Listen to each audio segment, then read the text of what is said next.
J'étais un peu forcément un petit peu inquiète parce que je voyais qu'il y avait beaucoup de médecins et que je savais qu'il y avait quelque chose qui n'allait pas. Mais à aucun moment, j'ai pensé qu'il allait y avoir quelque chose de grave. Quand on m'annonce que je vais avoir une greffe, on m'annonce aussi que, le traitement médicamenteux, il allait pas tenir longtemps.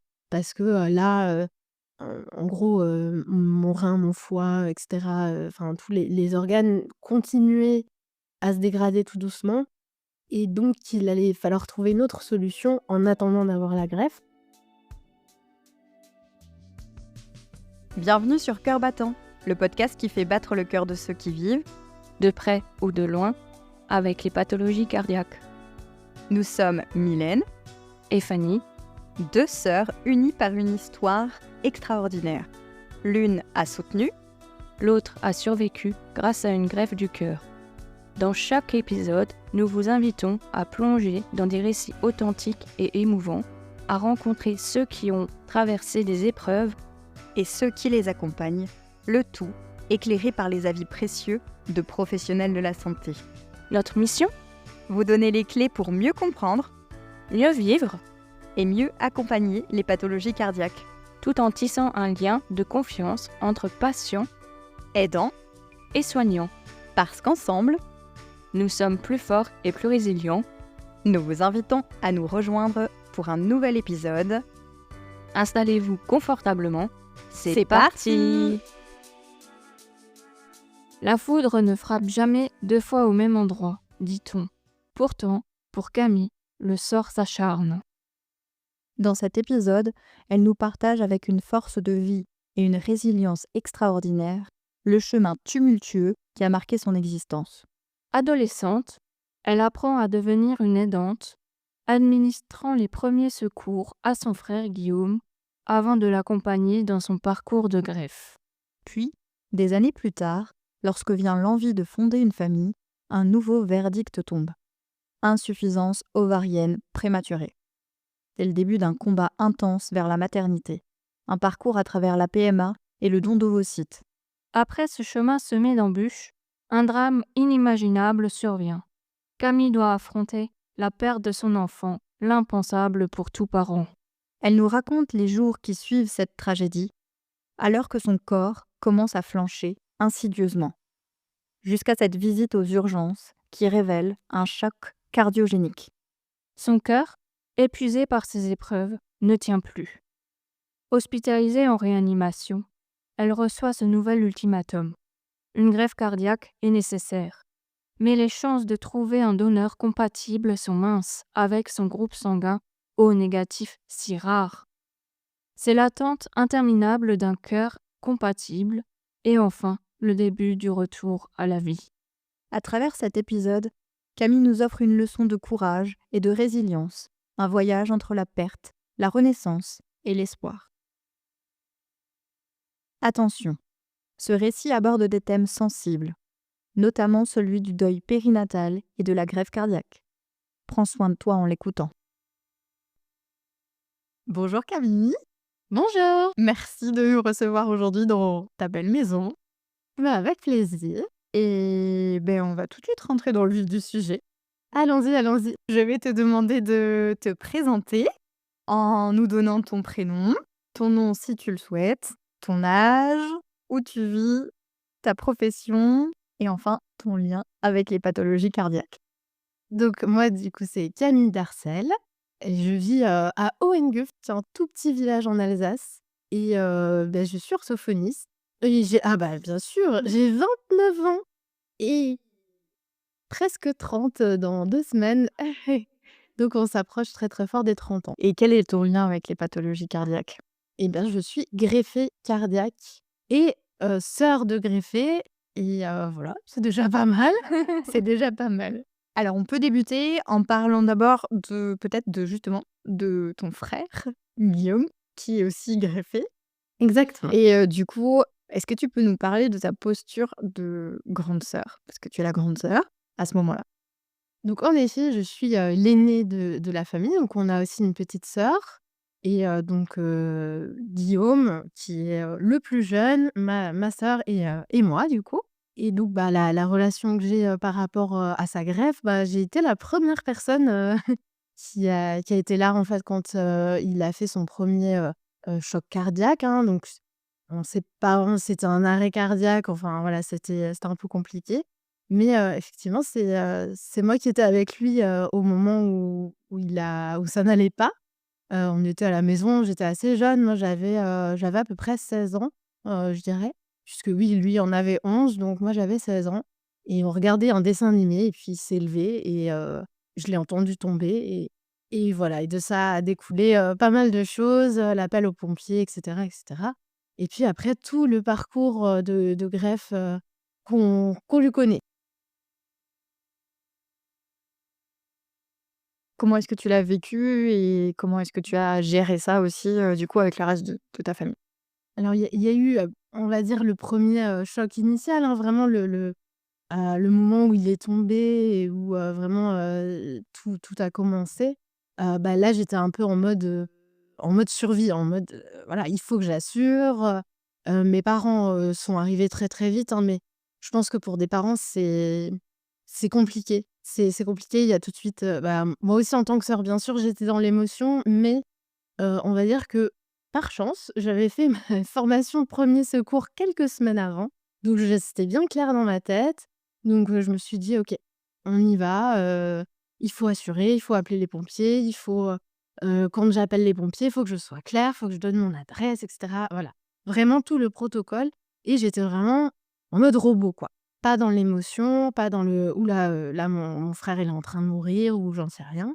Et puis après, il a été hospitalisé assez rapidement et à partir de ça et ben, je dirais que nous en tant que alors j'inclus ma sœur, mais je vais parler que pour moi. C'est mieux, on était un petit peu dans le flou. Je comprends tout à fait pourquoi, mes parents ne nous ont pas informés de tout ce qui se passait, parce que, bien sûr après ils nous ont un peu expliqué comment ça s'était passé et l'intensité, des choses, qui sont arrivées à mon frère, plusieurs arrêts cardiaques, il a été réanimé, de nombreuses fois et c'est vrai que nous, on était à la maison, ma sœur et moi et on était vraiment dans le flou, dans: «OK, peut-être que ça va aller, peut-être pas», voilà. Donc il nous tenait un peu informés au fur et à mesure, mais toujours en restant très vague et voilà. Et puis après, il y a eu, ben, toute la période où on savait qu'il devait être greffé, où c'était plutôt l'attente, du greffon, tout ça. Et moi, pour ma part, j'ai été, donc comme dit, j'avais 16 ans, j'étais en seconde, première. Donc c'était, un moment de ma vie où j'étais quand même déjà assez autonome, assez, responsable et cetera. J'ai toujours été un peu bonne élève. Fanny pourra en témoigner. On était enfin voilà, c'est moi quand on me dit qu'il faut faire un truc, je le fais et cetera. Et donc bah, voilà, ma sœur et moi, on était à la maison. Mon père rentrait tous les soirs. Il allait travailler et après il allait, voir mon frère à l'hôpital et après rentrer le soir. Mais donc la plupart du temps, on était seuls et voilà. Et puis, ma mère était, donc, dans une maison réservée aux parents à côté de l'hôpital, donc on la voyait pas très souvent, sauf quand on allait voir mon frère et voilà. Et à peu près, 1 à 2 fois par semaine, on allait voir notre frère. Et puis quand j'ai commencé à au bout d'un moment où je commençais à me débrouiller un petit peu, prendre le tram et tout, moi j'y allais aussi toute seule parfois voir mon frère quand j'avais un jour de libre ou voilà. Et on vivait un peu sur ce rythme-là, hein, de à la maison, ben, voilà, faire le ménage, la vie de famille, mais à 2 à 2 et demi parce que mon père était là évidemment, mais bah, il venait pour se restaurer, pour, dormir, pour se changer, se doucher et il repartait et puis je pense que dans la tête, il était pas vraiment là. Et bon, nous, on continuait notre vie, on allait en cours, hein, voilà, bah, c'était, donc une grande partie, c'était mon année de première et voilà, j'allais en cours, je faisais mes devoirs, enfin voilà, comme une, lycéenne, normale. Je voyais mes potes, je sortais, et après, ouais, en tant que sœur, je pense que je l'ai pas trop mal vécu, mais parce que, je me mettais aussi un peu une carapace en me disant: «OK, il faut que je gère, c'est moi la grande, c'est moi l'aînée». Ma petite sœur, elle se débrouille aussi très, très bien, il y a pas de souci, mais elle était un peu plus jeune que moi, un peu plus fragile, je pense, en tout cas selon moi. J'avais l'impression qu'elle était plus fragile je pense que c'est pas forcément vrai, mais c'est moi qui me disais, «Je dois assurer pour elle et voilà. Il faut que la maison reste toujours, propre, rangée, pour, que tout soit, nickel» et Mission de ouais, grande sœur, c'est quoi, ça. de reprendre le rôle, de la grande sœur qui accompagne, qui fait en sorte que le quotidien des autres soit un peu plus facile, quoi. C'est ça, je voulais pas que mes parents s'inquiètent, en fait, qu'ils se disent: «Bon, voilà, on gère, pour, le petit frère, on gère et puis, bah, les 2 grandes, elles se gèrent» et après, ma mère et mon père faisaient beaucoup d'efforts pour, nous inclure, hormis le début où vraiment ils nous ont pas raconté grand-chose, mais je encore une fois, je le comprends tout à fait parce que ça aurait été trop dur. Je pense que ça aurait été vraiment dur de vivre, ça et qu'ils nous disent tous les détails et qu'on ne puisse rien faire. Alors que là, bon, bah, l'attente de la greffe, on pouvait rien faire effectivement, mais mon frère n'était plus en détresse. Alors il a été un temps dans le coma et cetera, donc ça c'était aussi un petit peu compliqué, hein, de le voir à travers une vitre avec des tuyaux de partout. C'est vrai que c'était un aspect qui était quand même difficile et je pense qu'il y a toute une partie, émotionnelle que j'ai un peu éclipsée de cette période-là. Parce que voilà, comme dit, j'étais vraiment dans la mission de grande sœur, mais je pense que c'était difficile et que, c'est une période du coup où j'ai peut-être plus, essayé d'expérimenter des choses en dehors, on va dire, En plus, bah, voilà, c'était les années lycée donc ben, les soirées, ça et puis bon, après tout s'est toujours bien passé, j'ai jamais, abusé, j'ai toujours, voilà, j'ai toujours été bonne élève et tout ça, ça ne s'est pas arrêté, mais on va dire que j'essayais, quand j'étais avec mes amis et tout ça, d'un peu de mettre ça de côté, de m'amuser, le plus possible, d'en profiter. Voilà, en plus, j'avais, un peu toute la latitude pour le faire. C'est-à-dire que voilà, on avait la maison pour nous tout le temps, donc on faisait pas de fête à la maison, mais c'est vrai que je m'échappais un petit peu comme ça, avec mes potes, les soirées et tout ça, tout en restant, responsable, mais bon, En étant jeune, quoi. en étant jeune et c'est ça et je regrette pas ça parce que, bah, je pense que j'avais besoin aussi de m'échapper un peu, de ça parce que c'était quand même lourd comme atmosphère. Un exutoire comme un autre, C'est donc ça, je c'est pense ça. que c'était nécessaire. Est-ce que tu arrivais à discuter de ce qui se passait chez toi, on va dire à la maison, à certains amis, en tu vois, en dehors, à le transposer à d'autres? Est-ce que tu arrivais quand même à Oui, j'ai l'impression que j'avais quand même pas mal de ressources au niveau de mes amis.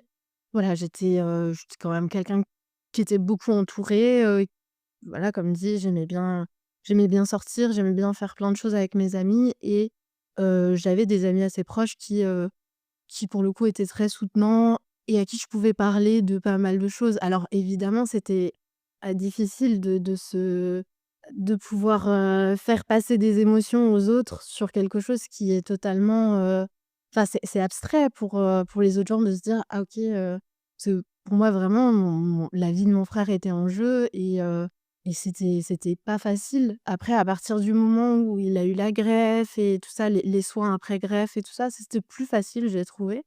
Mais c'était vraiment le moment où on savait pas.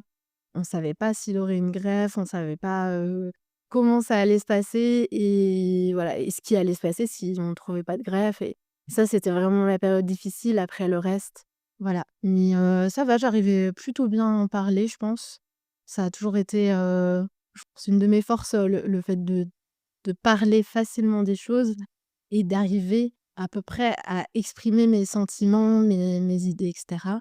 Donc pour le soutien, c'était bien, mais évidemment, on se sent toujours un petit peu seul parce que, bah, personne ne peut comprendre, ce qu'on vit en tant que frère ou sœur de quelqu'un qui a une maladie cardiaque, un greffé, voilà, c'est particulier. et donc tu disais que, bah, tu as continué tes études un peu, comme si de rien n'était ou je ne sais pas si je peux dire ça, mais du coup ça a pas eu d'incidence pour toi? Enfin, tu pas eu, d'impact sur ta vie scolaire, on va dire, du fait d'avoir eu, bah, quand même, des chamboulements assez importants dans ta vie familiale?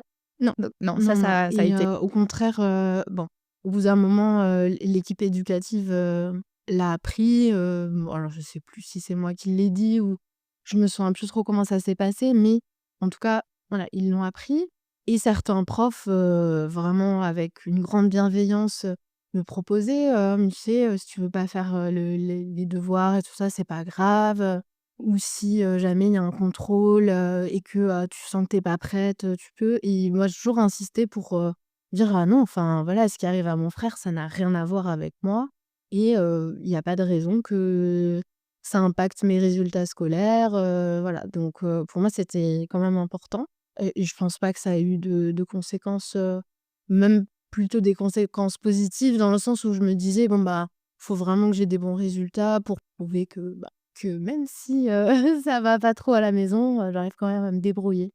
Je pense que c'était important.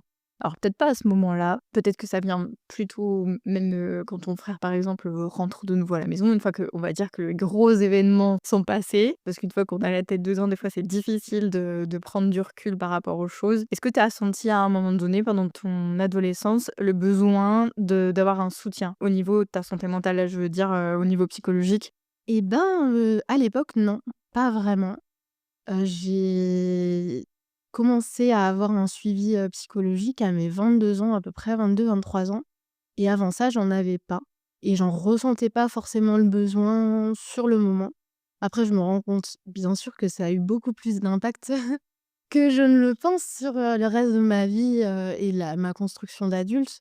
Mais, sur le coup, c'était vraiment pas quelque chose, auquel je pensais, même si je savais très bien enfin, je connaissais très bien le métier de psychologue, aujourd'hui, bah, je travaille dans le paramédical, donc c'est quelque chose qui me touchait déjà avant et je savais l'utilité que ça pouvait avoir. Je savais que c'était pas un truc pour les fous, un truc, voilà, pas du tout. Mais, sur le coup, je me disais que en fait ça allait, voilà. J'avais assez de ressources, au niveau de mes amis pour pouvoir en parler.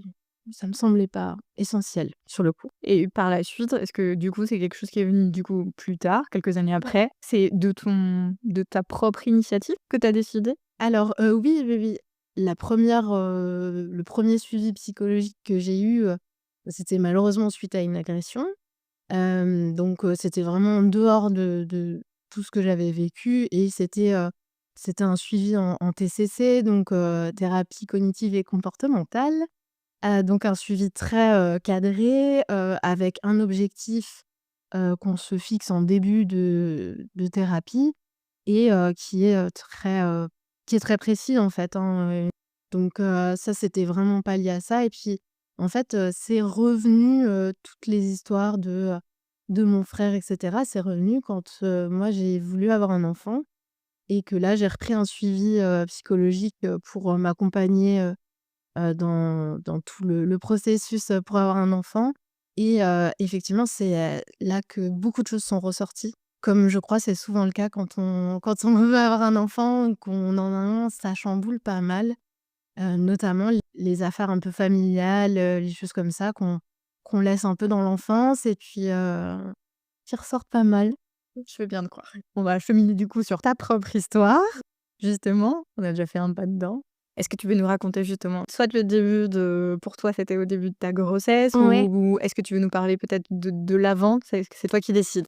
Pour moi, je pense que, effectivement, ça a commencé bien avant la grossesse, à peu près vers mes, 16-17 ans. Je me souviens plus exactement, mais à peu près, dans la période où mon frère, était, hospitalisé et cetera. Je me suis rendu compte que ça, c'était bizarre, je commence à vieillir, à grandir, on va dire et puis, j'ai toujours pas forcément mes règles et cetera. Enfin voilà, je me disais: «Bon, un peu bizarre». Et voilà, de fil en aiguille, après avoir fait plusieurs analyses, on a remarqué, en tout cas les médecins ont remarqué que, j'avais une insuffisance ovarienne précoce. Alors ça a mis beaucoup de temps à être diagnostiqué, hein. Quand je dis au fur et à mesure, si ça s'étale sur des années. En fait, j'ai eu le diagnostic à partir du moment où, on a vraiment lancé les démarches pour avoir un enfant. Donc on va dire qu'il y a eu une petite alors il y avait un pseudo-diagnostic qui était posé, mais c'était pas clair, on savait pas trop et honnêtement, peut-être parce que j'étais jeune, j'avais pas compris tous les enjeux. On m'avait dit: «Oui, ce sera difficile d'avoir des enfants et cetera» et en fait, c'était pas difficile, c'était impossible, d'avoir, voilà, avec une insuffisance ovarienne précoce. C'est comme si, j'étais, ménopausée, en fait, de naissance, mais au lieu de commencer, à, avoir mes règles, etc., les seins qui grossissent, etc., ben, moi, il s'est pas passé grand-chose. Alors, je me suis quand même développée comme une femme, heureusement, et voilà, ça c'est. J'avais quand même certaines hormones qui étaient là, mais pas celles qui développent bah, les ovaires. Voilà, donc en gros, mes ovaires ne produisent pas d'ovocytes et donc je ne peux pas avoir d'enfant naturellement avec Tes propres ovocytes. mes propres ovocytes. Je pense que voilà, comme j'étais très jeune, et que moi je n'avais pas posé la question d'avoir des enfants forcément, je pense, parce que Après, à 16 ans, ça me paraît voilà, logique aussi. c'est ça. Après tout a un peu, été ralenti et puis c'était plus ma priorité pendant un long moment, forcément, et puis les études, tout ça, et c'est vrai que ça s'est, la question s'est reposée vraiment à partir du moment où ben, en fait, mon copain et moi, on était ensemble depuis un moment, donc on se protégeait et cetera, et moi, j'avais une espèce de pilule, mais j'avais toujours un doute de: «Est-ce que je peux tomber enceinte ou pas?» parce qu'on m'a dit: «Ça va être difficile», mais ça veut pas dire impossible, donc est-ce que, potentiellement, un jour, on peut avoir une surprise? Et puis là, j'ai demandé à mon gynéco qui m'a dit: «Ah bah non, non, bah non, vous pouvez pas avoir d'enfant». C'était un peu violent. Parce que, bon, OK, j'avais 22 ans, donc j'avais déjà un petit peu, plus de maturité qu'à 16 ans. Mais, quand je me disais: «Bon, peut-être qu'on aura besoin d'un peu d'aide et cetera», et entre ça et «Non, ce sera absolument pas possible», il y a un écart, on va dire, conséquent. Comment tu chemines avec ça? Parce que c'est hyper violent. J'étais préparée quand même à ce que ce soit difficile, je connaissais ce que c'était une PMA. On m'avait déjà un petit peu renseignée là-dessus. C'est plutôt, oui, effectivement, le côté, de ne pas, pouvoir utiliser mes propres ovocytes qui était vraiment un truc à digérer, et ça m'a pas semblé si compliqué que ça sur le moment, voilà, je l'ai pris, je me suis dit: «Bon, OK, c'est comme ça, de toute façon, voilà, il faudra faire avec».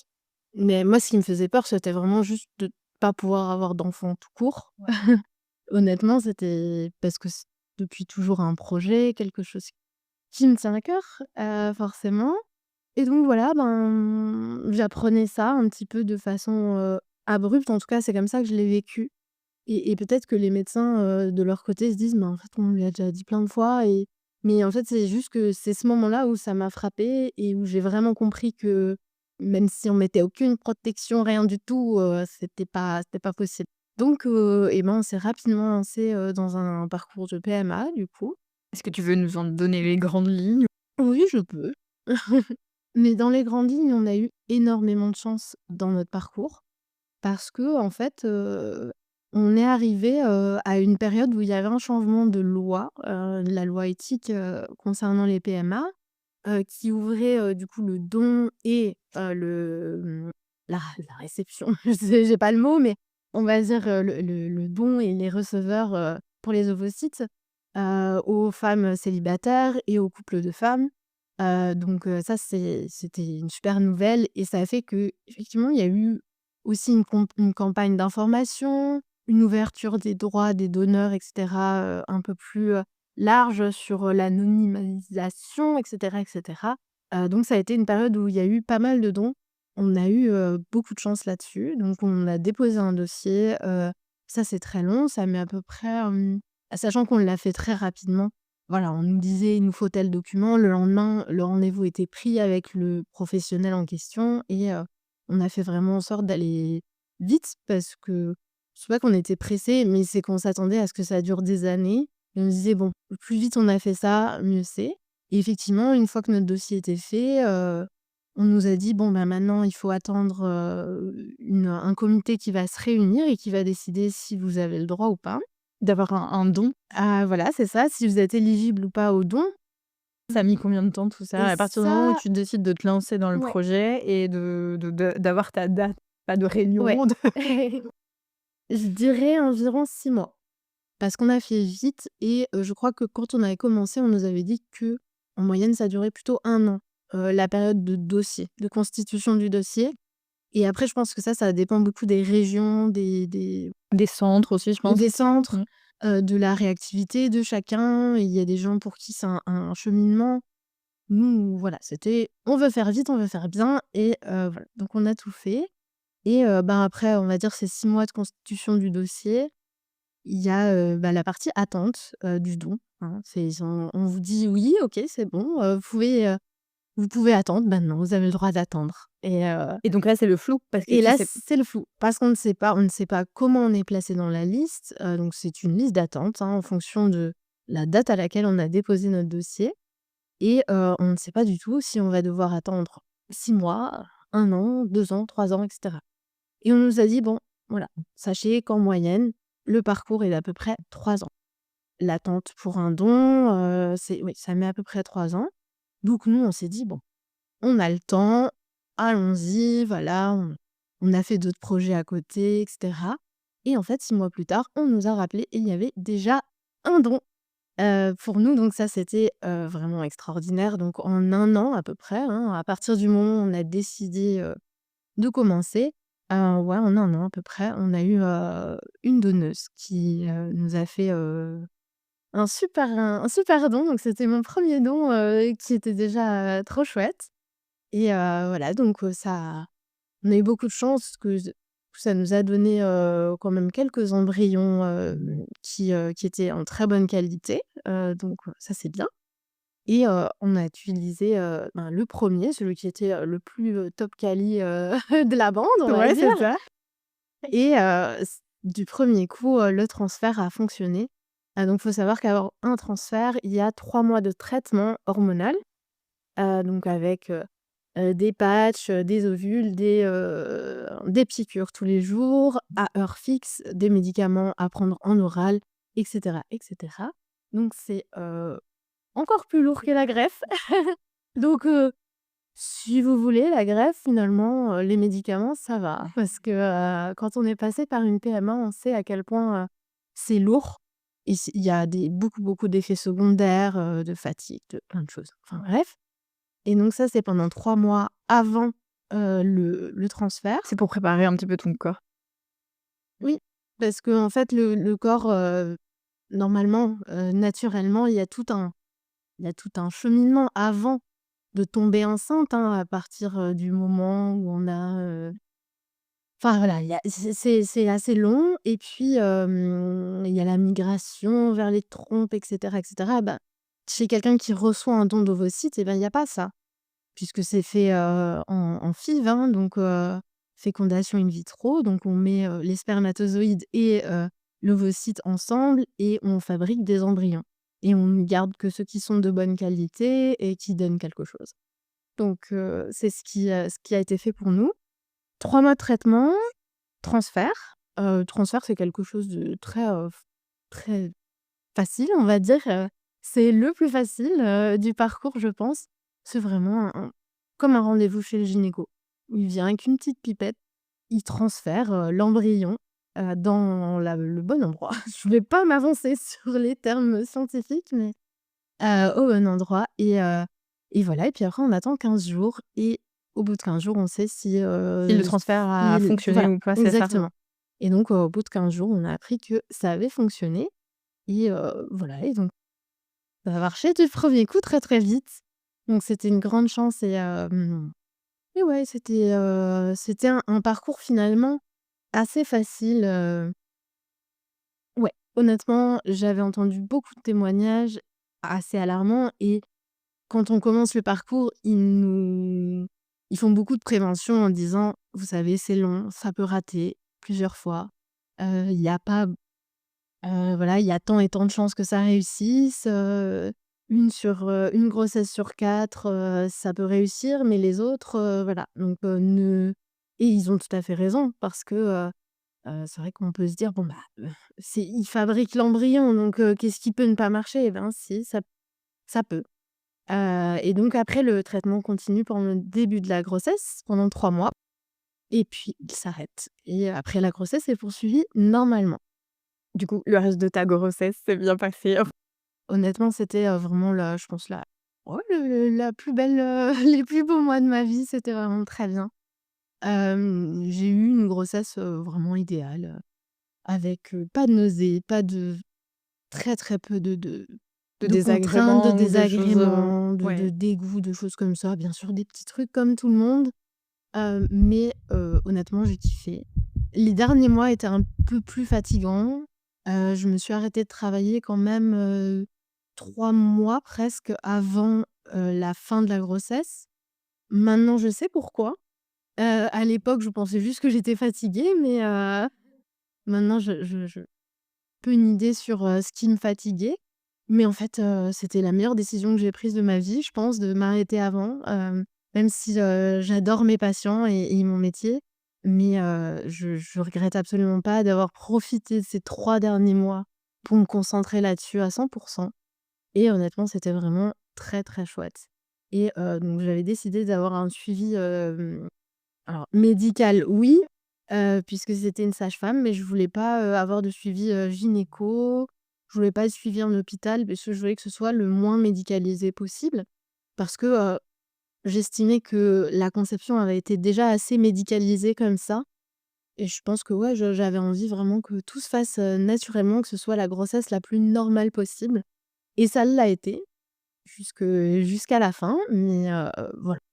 À quel moment est-ce que tu sens que les choses ne tournent pas tout à fait comme elles doivent tourner pour toi? Je pense que ça a été très, très tard, dans la grossesse puisque, j'ai accouché à 4 jours après le terme, donc ce qui est quand même, plutôt tard. Mais je pense que c'est à partir du moment où j'ai atteint le terme ou un petit peu avant, où je me disais: «Bon, mon bébé bougeait bien, ça enfin voilà, ça allait, hein». Mais je me disais: c'est quand même long, c'est quand même» et j'ai l'impression que, j'ai beaucoup de contractions, mais voilà, c'était des contractions qui allaient et venaient et puis on nous dit, hein, quand on est enceinte, les derniers mois, on nous dit, «Voilà, vous allez avoir souvent des contractions, mais c'est des fausses contractions, c'est pour préparer le corps». Je me disais: «OK, bon, mon corps se prépare tranquillement». Donc voilà, mais c'est vrai que les derniers jours, c'était un peu dur et moi, je commençais à avoir un petit peu des alors je me disais pas que quelque chose allait mal se passer, mais je me disais: «On me fait attendre un petit peu trop longtemps, ça ne me plaît pas». De la part, du corps médical, tu veux Oui, dire? mais c'est enfin, c'était normal, Oui, enfin, oui, oui. voilà, ils se disaient: «Bah, le Ça reste tant dans les que normes, on va dire, i ça ouais, c'est reste dans ça. les normes», il y avait pas d'ouverture du col et cetera, donc c'était vraiment normal, il y avait pas de souci et puis comme le bébé bougeait bien, que les battements du cœur étaient normaux. Bon et que moi ça allait plutôt bien quand même, j'étais fatiguée mais bon, pas rien d'étonnant. Quand on est à terme, voilà, c'est tout à fait normal. Bah, le jour, avant mon accouchement du coup, là je commençais à avoir énormément de contractions, mais qui étaient irrégulières. C'est-à-dire, c'était beaucoup, ça faisait très mal et je savais que c'était pas des fausses contractions parce que pour en avoir eu, pendant, bien 3 4 mois de ma grossesse, je me disais: «Non, c'est pas la même chose». C'était on va dire que c'était toute la ça a duré toute la soirée, mais ça se rapprochait pas, c'était irrégulier. Enfin voilà, c'était un petit peu bizarre comme contraction et donc bah, à l'hôpital, ils savaient pas trop si c'était le moment ou pas, mais pour moi, c'était clair que j'allais pas tenir une nuit chez moi à avoir des contractions tout le temps et cetera. Donc on a décidé d'aller à l'hôpital. On avait prévu un accouchement dans un hôpital, on va dire, d'une grande ville. Avec un niveau, on va dire, parce qu'il y a des Oui, niveaux de oui, maternité, donc c'était quand voilà, même un niveau assez élevé dans c'est les ça prises en et charge, quoi. c'était, la maternité, dans laquelle on avait fait notre PMA, qui avait fait, toutes mes échographies, où on connaissait, on avait préparé tout un dossier pour y aller et en fait, ben, quand on est parti, la maternité était complète et il n'avait plus de place pour nous. Donc ils nous ont envoyés dans un autre hôpital, dans une ville beaucoup plus réduite, plus proche de chez nous, mais par contre, voilà. Pas à ton Non, dossier. ils connaissaient pas mon dossier, c'était pas celle qu'on avait choisie. Mais bon, moi j'allais accoucher, c'est pas grave, je m'en fous d'où je suis, l'important c'est l'issue. Et donc ouais, sur la route, on était tout contents et tout, c'était chouette. Et puis on est arrivé là-bas et puis, ben, oui, enfin, oui, vous avez des contractions, effectivement, on le voit. On le voit sur, le monitor, mais pour l'instant, vous accouchez pas. Donc on est resté toute la nuit là-bas. J'ai eu des contractions toute la nuit, donc j'ai pas dormi de la nuit. voilà, mon compagnon a pu rester avec moi, heureusement. Le lendemain matin, à 7 heures, on avait un rendez-vous de prévu avec, les sages-femmes et cetera pour, faire, un monito et voir si il fallait éventuellement déclencher puisqu'on là, effectivement, on était 4 jours après le terme, donc voilà. Puis vu que t'étais pas non plus sans douleur, enfin, Voilà, exactement. c'est chouette aussi, quoi. Je venais de passer, ouais, quasiment, ouais, bien 15-16 heures à avoir des contractions, donc ça commençait déjà un peu à me fatiguer. Même si honnêtement, j'étais dans une super bonne, disposition, moi, enfin voilà, pour moi, avoir un enfant, accoucher et tout, j'étais prête à souffrir, à n'importe quoi. J'avais T'étais pas prête, quoi. peur, j'étais prête. J'étais bien préparée par ma sage-femme et tout et par tous les gens autour de moi, tout ça, donc vraiment je me sentais, à fond, prête et disposée et effectivement, bah, pendant le monito du matin, là, l'ambiance était pas au rendez-vous. De toute façon, je pense qu'on le sent tout de suite, hein, on sent tout de suite C'est quand une histoire d'ambiance, quoi. Enfin, oui, il y a pas de quand mots, il y a pas ils besoin de nous mots. mettent le monito sur le ventre, que l'infirmière sort le stéthoscope, que, ils commencent à parler à voix basse entre eux, ou à ne plus parler justement, c'est encore pire. Quand ça a appelé, un gynéco, à dire, «Oui, oui, vous inquiétez pas, ça va aller, mais on appelle juste un médecin un peu plus confirmé pour, savoir ce qui se passe». Et là, ouais, c'est vrai que là, bon, bah, là, c'était clair qu'il y avait quelque chose qui se passait, Mais tu savais pas quoi. mais je ne savais pas quoi. Puis ça s'est fait très vite. La chambre dans laquelle on était s'est remplie de médecins. On m'a amenée en urgence, tout le monde criait, enfin tout le monde. Les médecins criaient: code rouge, on l'emmène tout de suite». Tu savais ce que ça voulait dire, toi? Moi, je savais pas ce que ça voulait dire. J'ai vite compris qu'on allait m'opérer puisque, ils commençaient à me mettre une blouse, à me préparer et cetera, à me mettre de la bétadine, enfin, Mais il y a quelqu'un comme qui pour une il y a diurètique. quelqu'un qui t'a adressé la parole pour te dire, Hem, «On va». on m'a expliqué que, voilà, il y a un souci au niveau du cœur du bébé. En fait, dès que vous avez une contraction, le cœur du bébé s'éteint quasiment.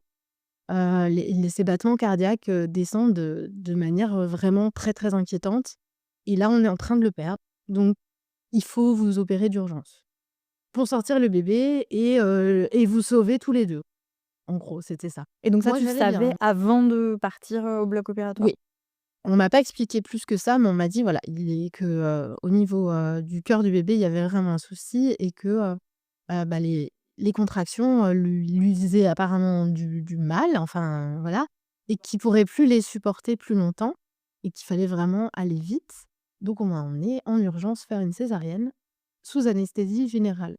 Moi, j'ai rien eu le temps de voir venir, hein, c'était vraiment, hop, anesthésie générale et je comprends pourquoi ils ont fait une anesthésie générale, hein. C'était, je pense, quelque chose, pour me préserver un petit peu et voilà. Je ne sois pas en panique parce que je pense que sinon ça aurait été plus compliqué de faire les choses, on va dire. Et donc à ce moment-là, bon, vu l'urgence, j'imagine que ton compagnon, il vient pas avec toi au bloc, tu es toute seule? Là encore une fois, je veux pas parler pour lui, mais en effet, ils lui ont dit: «Bon, bah, voilà, on l'amène et cetera» et il était pas plus informé que ça. Enfin, voilà, il savait comme moi, qu'il y avait quelque chose, qu'il y avait un souci, qu'on allait, me faire une césarienne.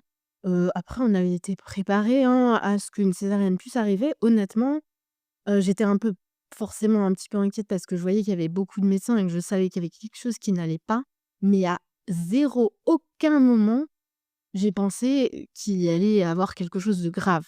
Pour moi, c'était urgent, OK, il fallait faire vite, mais pour moi, c'était clair que, bah, à l'issue, ce serait qu'on serait avec notre bébé et voilà et que, il y aurait pas de souci là-dessus. Ça s'est passé le matin, mais je me souviens plus, quand je me suis réveillée. C'était la même journée encore? Ouais, je me suis réveillée, j'avais mon bébé sur moi. Quand je me suis réveillée, on m'a annoncé qu'elle était décédée, heu, comme ça, voilà et bah, je me souviens plus, tout est un peu flou, c'est forcément, c'est des trucs, qui sont qui sont chamboulants et cetera. Mais tu veux dire que la première chose qu'on t'a dite, c'est que C'est ça, c'est ça? ouais. Désolée, hein, Non, ça a mais toujours cet effet-là sur les gens, désolée, mais et c'est ça me paraît, normal. enfin, Oui, ça te parle. C'est c'est juste que je me dis, c'est hyper, déjà comme nouvelle, voilà, mais la manière aussi donc peut-être, Oui. je sais pas. Alors, je sais pas, et je sais pas s'il y a, voilà, je sais pas s'il y a un bon moyen de le dire et je ne sais pas ce qu'on m'a dit peut-être avant, parce que peut-être qu'on a amené le sujet de façon plus, douce et cetera, mais honnêtement, je m'en souviens pas. C'est pas forcément le moment dont j'ai envie le plus de me souvenir, Non, mais bah, c'est sûr. parce que, voilà, je mets même le visage de ma fille à ce moment-là, enfin, j'ai rien retenu, hein, à part, qu'on m'ait dit ça, qu'il y avait mon compagnon à côté de moi et tout ça, mais sinon je me souviens pas de grand-chose et je me souviens juste que, je leur ai tendu le bébé, je leur ai dit: «Non, non, vous allez le sauver et après vous allez me le ramener» et pour moi c'était pas vrai, c'était pas C'était pas possible. possible. Et du coup, ton compagnon, comme il était avec toi, lui, bah, il l'a su avant toi? Ouais, ouais, il l'a su avant moi. Le temps que toi, tu te réveilles de toute l'anesthésie, c'était après? Il l'a su un petit peu avant moi et voilà, je pense que ça a dû être dur pour lui. Et voilà et je pense que les premières, on va dire, 48 heures, j'étais totalement dans le déni et pour moi, c'était Pas possible. elle allait revenir et du coup, ouf, pourtant je l'ai raconté un bon nombre de fois, hein, mais mais non, effectivement, c'était très dur les premiers jours, voilà, c'était fixer le plafond et attendre que quelqu'un règle la situation et voilà et après, ben, progressivement, les soignants viennent. Donc d'abord, il y a tous les soins, bah, liés à la césarienne, tout ça et puis à chaque fois, ils réannoncent la nouvelle un petit peu, enfin, gentiment, hein, Tu bien penses que sûr, c'est parce que justement, c'est quelque chose qu'il ouais, faut faire parce qu'on est trop dans le déni, on je se dit que c'est pas pense. possible, c'est ça? Ouais, à chaque fois, voilà, ils me redemandaient comment je me sentais, où est-ce que voilà et puis assez vite, et ben, il faut faire, les choix, Des de la décisions qu'on crémation, tout a ça, vraiment voilà. pas envie du tout de Non faire, et donc ça, c'est ouais, c'est assez rapidement, c'est dans les premières 48 heures. Parce que, bah, il faut décider vite et puis il faut décider si on veut la voir, si comment on veut faire les choses et cetera. Voilà. Donc, moi j'ai mis, je pense, je suis restée hospitalisée pendant 5 jours à peu près, 4 5 jours et je pense que j'ai mis 2 3 jours avant d'accepter de voir ma fille. Comme dit, comme j'acceptais pas qu'elle était morte, enfin voilà, pour moi c'était je voulais pas la voir parce que c'était, je pense vraiment mettre, enfin, rendre les choses réelles, en fait, hein et donc voilà, hein, on a attendu un petit peu, puis au bout d'un moment, mon compagnon et moi, on s'est mis d'accord et on est allés la voir et c'était vraiment super et je pense que c'était vraiment la meilleure des décisions, hein, de quand même la voir, c'était important. c'est très courageux. Ouais. Ouais, ça a demandé beaucoup de courage, c'est vrai, je pense, de faire ça, mais c'était essentiel et avoir, pu la voir et cetera donc ça a pas duré très longtemps parce que c'est un peu dur, hein. C'est très C'est pas dur. un peu dur, Non, c'est très dur, ouais. mais c'est un temps qui nous a permis à tous les 2 de, lui dire ce qu'on avait envie de lui dire et voilà, de construire, la relation qu'on avait envie de construire et puis voilà et puis après on lui a dit au revoir et après, ben, l'hospitalisation s'est rapidement finie et puis j'ai pu rentrer à la maison, assez rapidement finalement. Mais on a eu un suivi, il y avait quand même pas mal de psychologues qui venaient nous voir, avec qui on a fait des séances et cetera pour, surtout au début, c'est compliqué et puis après, ouais, on est rentrés à la maison et puis, petit à petit, ben, on a fait du chemin. Est-ce qu'on te donne des réponses? Pourquoi, est-ce que ta fille, est décédée? Alors sur le moment, non.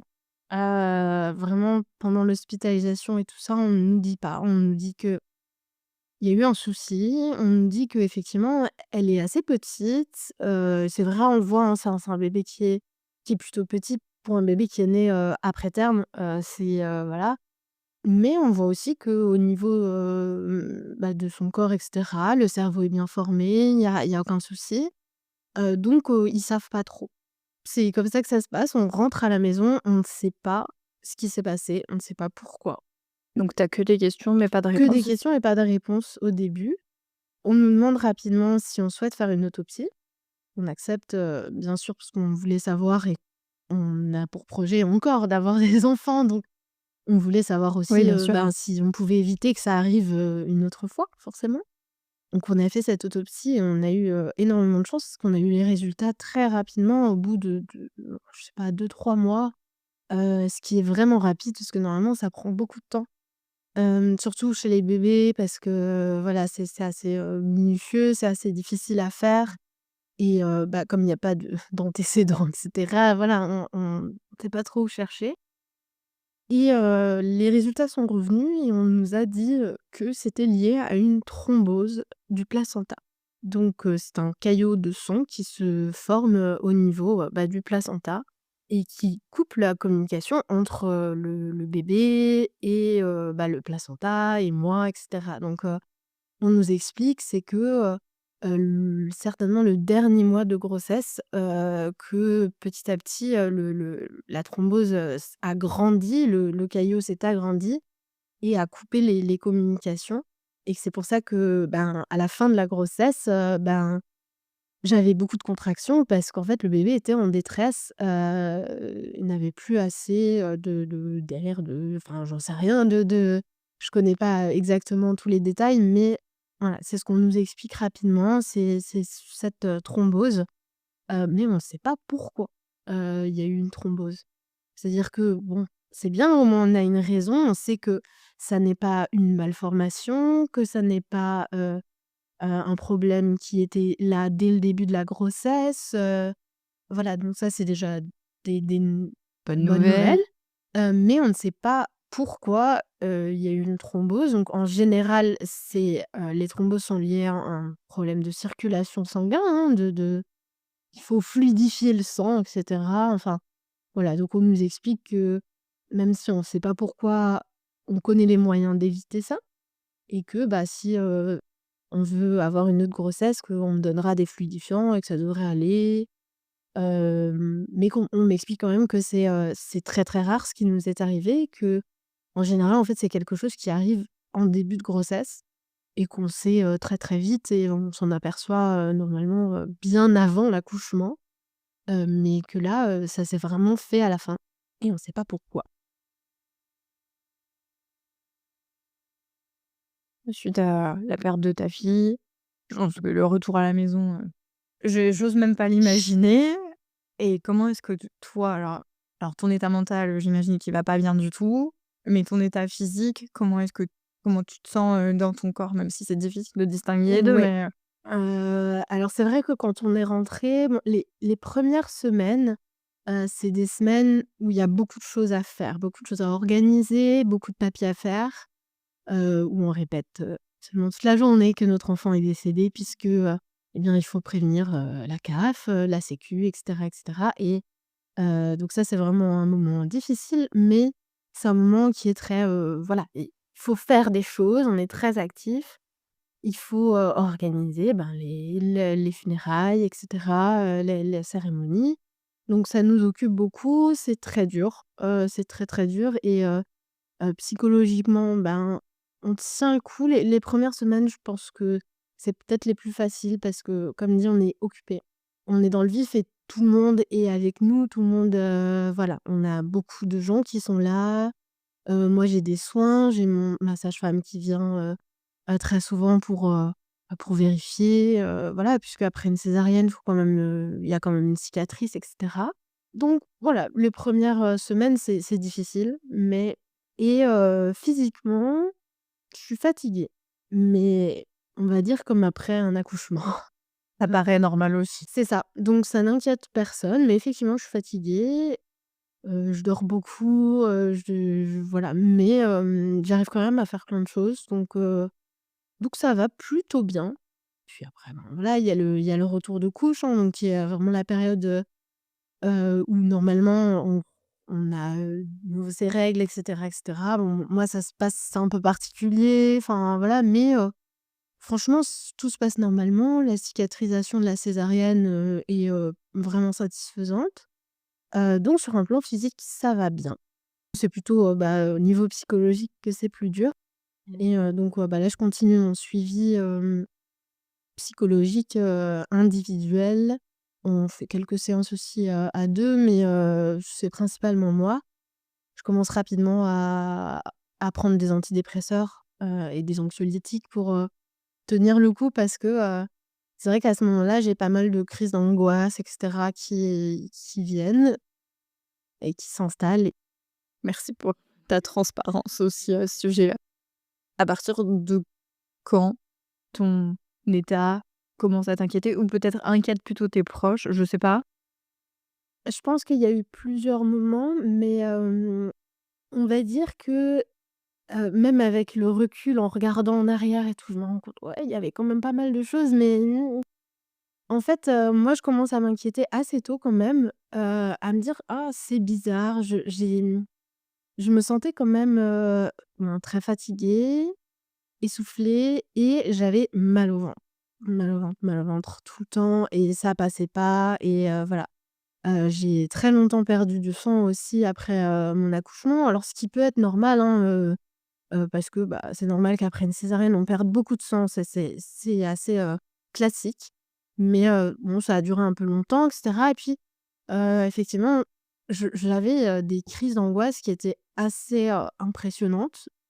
Voilà, donc j'ai vu mon médecin pour ça et puis bon, voilà, il m'a prescrit, du coup, les traitements, plutôt, pour l'aspect psychologique et puis, c'est vrai qu'il me disait: «Ben, voilà, là, c'est une période vraiment difficile pour vous, faut que vous vous reposiez, que vous vous laissiez tranquille un petit peu» et voilà et donc s'en sont suivis des semaines un peu bizarres, des mois un peu bizarres où, j'étais, à la fois, voilà, c'était difficile psychologiquement et cetera, et puis physiquement, effectivement, il y avait de plus en plus de signes, de choses qui déraillaient un petit peu, donc c'était surtout au niveau du ventre, j'avais très mal au ventre toujours et puis on est parti un week-end, avec, ma famille et là j'ai fait vraiment des crises d'angoisse très impressionnantes où pour le coup, vraiment j'avais l'impression que j'allais mourir, vraiment ma respiration se coupait, où, j'avais, mon cœur qui battait très, très vite. À l'époque, je le sentais encore et il battait très vite et là, c'était effectivement, difficile, puis ça passait, et ça revenait, ça passait, ça revenait et en fait, en rentrant, de ce week-end, tout a commencé Aller mal. à aller mal, en fait, surtout la chose qui m'inquiétait le plus, donc en fait, en rentrant de ce week-end, j'ai repris le travail. Très bonne idée, excellente. J'ai repris le travail et en fait, en plus de la fatigue et de tout ce que je vous ai déjà dit, je commençais à avoir mal au niveau, on va dire au niveau de la poitrine, enfin, plutôt au niveau du plexus où, en fait, dès que je marchais, j'avais mal au plexus et j'étais essoufflée. Sous forme Mais, de compression alors ou c'est hem, ouais, ouais, une compression au niveau du plexus comme si j'avais, ou plutôt comme des crampes, mais très hautes. Donc c'est bizarre parce que c'est pas le lieu des crampes normalement, mais c'était vraiment au niveau du plexus et j'avais ça et en fait, je commençais aussi à gonfler un petit peu de partout.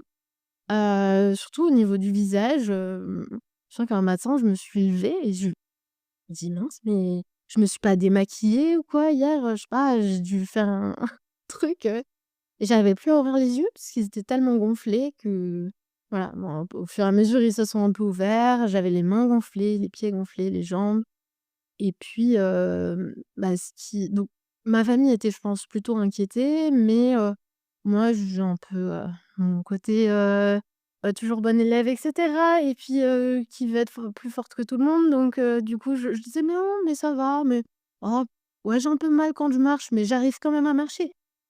Oui, j'arrivais quand même à marcher, mais c'était quand même vraiment difficile.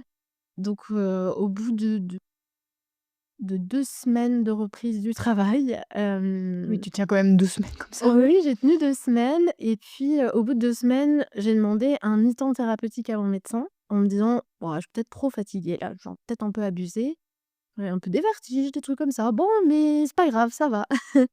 Et donc effectivement, il m'a mis en mi-temps thérapeutique. J'ai fait 1 semaine et puis le samedi, voilà, mes parents, beaux-parents et cetera, devaient venir faire des travaux. Je suis sortie j'ai en fait, pendant 2 jours, j'ai fait que vomir et ça n'allait vraiment pas. Je suis allée voir mon médecin, un petit peu avant, qui m'a dit: «Bon, bah, oui, effectivement, vous avez un peu de la tachycardie, vous vomissez, c'est un peu bizarre, mais bon, vous êtes quand même très, très stressée, très anxieuse et cetera». Bon, voilà, donc il m'a dit: «Ben, laissez passer le week-end. Si lundi ça va pas, on reprend rendez-vous et on se voit, voilà». Comme dit, je ne veux pas du tout blâmer ce médecin et cetera. Je pense que moi, je minimisais beaucoup mes symptômes aussi. Je disais toujours: «Mais ça va, mais ça va». Après, peut-être que ça aurait dû alerter si on connaissait mieux les symptômes, de la crise cardiaque chez une femme. Ça aiderait un petit peu. En tout cas, bah, effectivement, j'étais en train de faire, alors pas une crise cardiaque, mais en tout cas un choc, cardiogénique, donc ce qui est quand même, déjà pas mal. Et donc, bah, le matin, mes parents sont arrivés, ma mère m'a vue, gonflée comme jamais avec, je venais de vomir, toute la matinée. J'avais pas mangé depuis des jours et ça n'allait vraiment pas du tout. Et donc, voilà, on a décidé un peu d'un commun accord, surtout elle qui a insisté, mais d'aller à l'hôpital. Et effectivement, donc, je suis allée à l'hôpital et je suis allée d'abord dans un hôpital, où je pensais que les urgences étaient un peu plus rapides et effectivement ça allait, hein, on est allés aux urgences, on a attendu un peu, quelques heures, mais aux urgences, c'est pas étonnant. Et ben, là-bas, ils m'ont fait une échographie et ils ont vu, très, très rapidement qu'il y avait quelque chose qui n'allait pas et ils m'ont envoyée dans un Au hôpital. niveau de ton cœur, alors, c'est ça? Ils ont vu tout de suite que c'était au niveau du cœur et donc ils m'ont envoyée, dans un hôpital un peu plus spécialisé, on va dire, pour la question cardiaque. Et là, j'ai été, tout de suite, prise en charge en réanimation, tout de suite.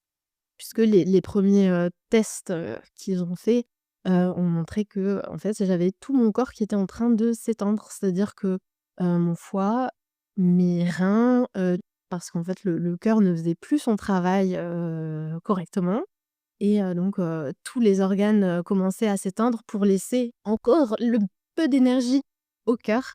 Et voilà, donc c'est pour ça que j'ai été tout de suite mise en réanimation et honnêtement, ça, je ne m'en souviens plus parce que, à partir du moment où j'ai été, dans l'ambulance et cetera, je ne me souviens plus du tout de mon admission en réanimation, des tests qu'ils m'ont fait. Parce que j'ai fait un scanner, des choses comme ça, mais aucun souvenir. Alors, est-ce que tu as été sédatée ou est-ce que c'est parce que c'était tellement Je pense que c'est un tel choc, un voilà, je me souviens du premier hôpital, voilà, de quand ils m'ont dit qu'effectivement il y avait un problème, au niveau du cœur, qu'ils savaient pas ce que c'était parce qu'ils étaient pas spécialisés, mais qu'on me transférait. Après voilà, je me souviens de l'ambulance, mais après, je pense que, ouais, j'étais vraiment en fait, je crois, qu'à partir du moment où on m'a dit: «OK, il y a un truc au niveau du cœur», je pense que j'ai laissé tout, ressortir totalement. J'ai lâché, je me suis un peu «éteinte» entre guillemets, mais c'est-à-dire que je me suis dit: «OK, maintenant je me remets à l'équipe médicale et je vais arrêter de me battre». Parce que je pense que en fait, ça faisait quelques mois, semaines ou mois que je me battais un petit peu contre, mon corps et que j'essayais de tenir. alors qu'en fait tu pouvais pas? Il y avait un moment où je pouvais pas me battre plus que ça, mais moi je me persuadais un petit peu de ça. Et Oui, en même temps, personne te disait que c'était grave non plus, donc c'est ça aussi, avant tu avais pas eu de personne qui te disait: «Effectivement, il y a quelque ouais. chose qui ne fonctionne pas». Donc là, au moins, tu as eu la réponse et je pense que aussi le mental peut à ce moment-là se dire, «On a enfin trouvé, c'est bon, on sait ce qui» enfin, on sait ce qu'il y a, mais il y a quelque chose et puis on va chercher dans la bonne direction. Je pense que c'était, ben, vu que tu as déconnecté au niveau cerveau, ça devait être super difficile à revivre tout ça. Oui, c'était difficile, mais étrangement, en fait, il y avait tellement de bouleversements, de choses, je comprenais rien de ce qui se passait autour de moi et cetera. Ouais, ce passage-là de la réanimation, de tout le début de mon hospitalisation, j'ai perdu les premiers jours, je pense, en termes de mémoire, peut-être les 2 premiers jours, mais après je suis rapidement revenue à moi-même quand même, parce qu'ils ont commencé à me donner des médicaments pour, un peu, m'aider à tenir, le coup et à partir du moment où, je commençais un petit peu à reprendre de la vie, on va dire, et ben, ça allait et étrangement, j'ai mis du temps avant de faire un quelconque lien avec ma fille, avec ce qui s'était passé avant, de voilà, ou de même de m'alarmer. Je J'avais pas l'impression d'être si, inquiète que ça, enfin, en tout cas, c'est pas cette période que ça m'a marquée. J'avais l'impression oui, c'est impressionnant, hein, c'est impressionnant qu'on se retrouve en réanimation. Alors je connaissais la réanimation et j'étais dans la chambre juste à côté de celle où mon frère avait été. Donc je connaissais le service, je connaissais l'hôpital, alors pas tout le personnel, mais je connaissais déjà mon cardiologue, qui est aussi celui de mon frère, donc j'étais, on va dire, un petit peu en terrain connu quand même, mais c'est sûr que c'est différent quand c'est soi-même et étrangement, je pense que je l'ai beaucoup plus mal vécu de voir mon frère attaché par tous ces tuyaux que moi-même où finalement, bon, bah, en fait, je me sentais en sécurité et je pense que, après des mois à me dire: «Mais est-ce que je suis folle? Parce que j'ai mal partout, il y a tout qui va pas», à me sentir complètement enfin, j'avais l'impression d'être hypocondriaque et d'être complètement parano, sur tout ce qui se passait dans mon corps et je me disais sans cesse: «Non mais c'est le deuil, c'est le deuil, c'est le deuil. C'est normal, c'est difficile». Et là, en fait, de savoir ce qu'il y avait et d'avoir un truc vraiment objectif et qu'on me dise: «OK, là vraiment votre cœur, il va pas bien.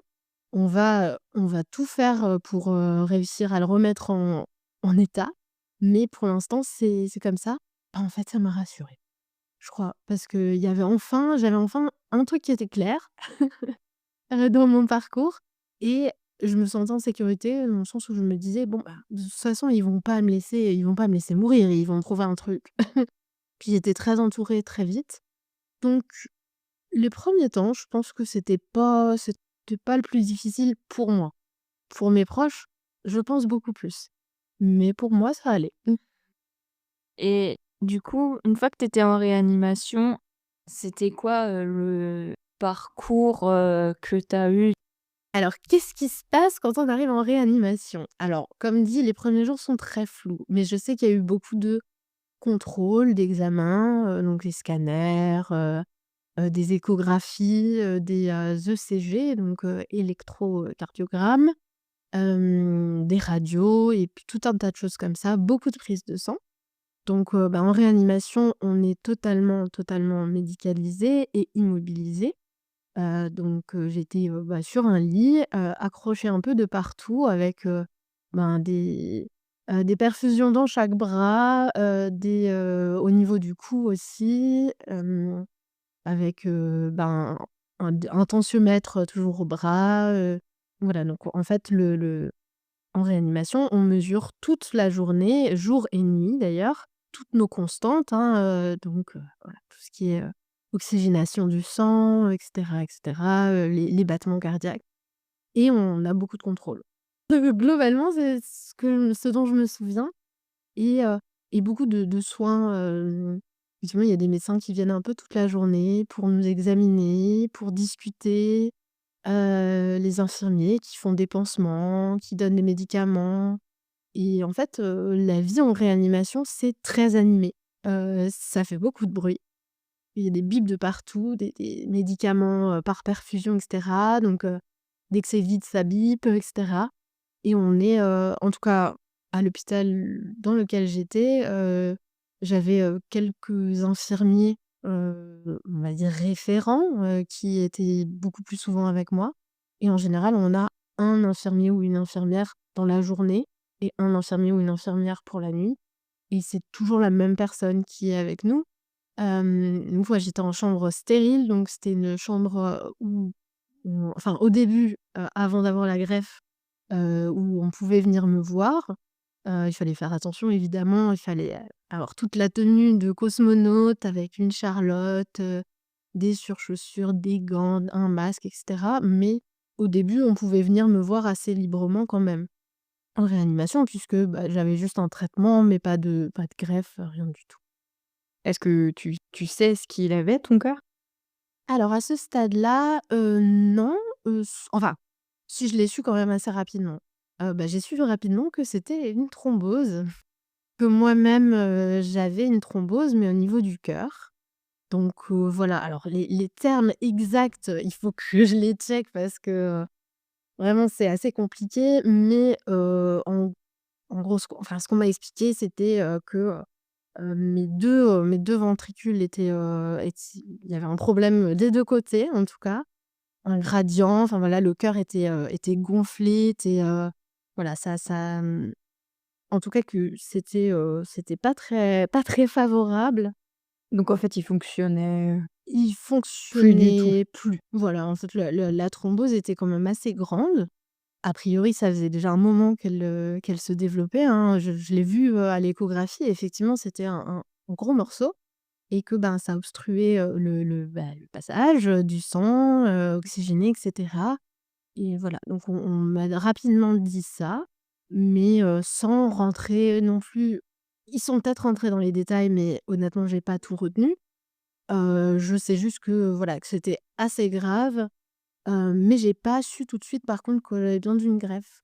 Au début, on m'a dit, qu'on allait essayer avec un traitement, qui allait fluidifier le sang et qu'on allait essayer de casser, le caillot justement, de le faire, ouais, de le faire diminuer et de voir ce qu'on arrivait, à faire comme ça. Et en fait, ils ont essayé ça pendant une semaine à peu près et ça n'a pas du tout diminué, vraiment c'était des évolutions minimes donc ils ont vite vu que ça ne serait pas suffisant. Et du coup, c'est là où ils t'annoncent que tu vas avoir, une greffe alors? Alors je crois que oui, oui, je crois que ça coïncide donc on m'annonce qu'effectivement que, mon cœur n'arrivera pas à se remettre, avec des médicaments, qu'on n'allait pas réussir, à réparer, le cœur, mais que j'aurais besoin d'une greffe. Voilà, donc on me dit ça, assez calmement, de façon très posée et cetera, et puis, moi je me suis pas sentie plus, choquée que ça ou voilà, enfin, C'est grâce au fait que ton frère, il a été greffé, avant du coup? je pense que c'est clair que quand on m'a annoncé une greffe, enfin, je me suis dit: «Bon, ah oui d'accord, bon bah, je sais ce que c'est, je sais ce que ça fait, je sais quelles sont les conséquences». Ben, ça m'a pas fait vraiment peur parce que je me suis dit: «Ben, si on me propose une greffe, c'est qu'ils peuvent rien faire d'autre et une fois que j'aurai la greffe, ça ira mieux et j'aurai pas besoin enfin, je serai plus en danger». C'est vraiment ça que je me suis dit et comme voilà, comme dit, je savais à peu près à quoi m'en tenir. Évidemment, je pense que j'avais peur quand même, mais beaucoup moins que si je ne savais pas ce que c'était, ça c'est clair et net. Quand on m'annonce que je vais avoir une greffe, on m'annonce aussi que, le traitement médicamenteux, il allait pas tenir longtemps.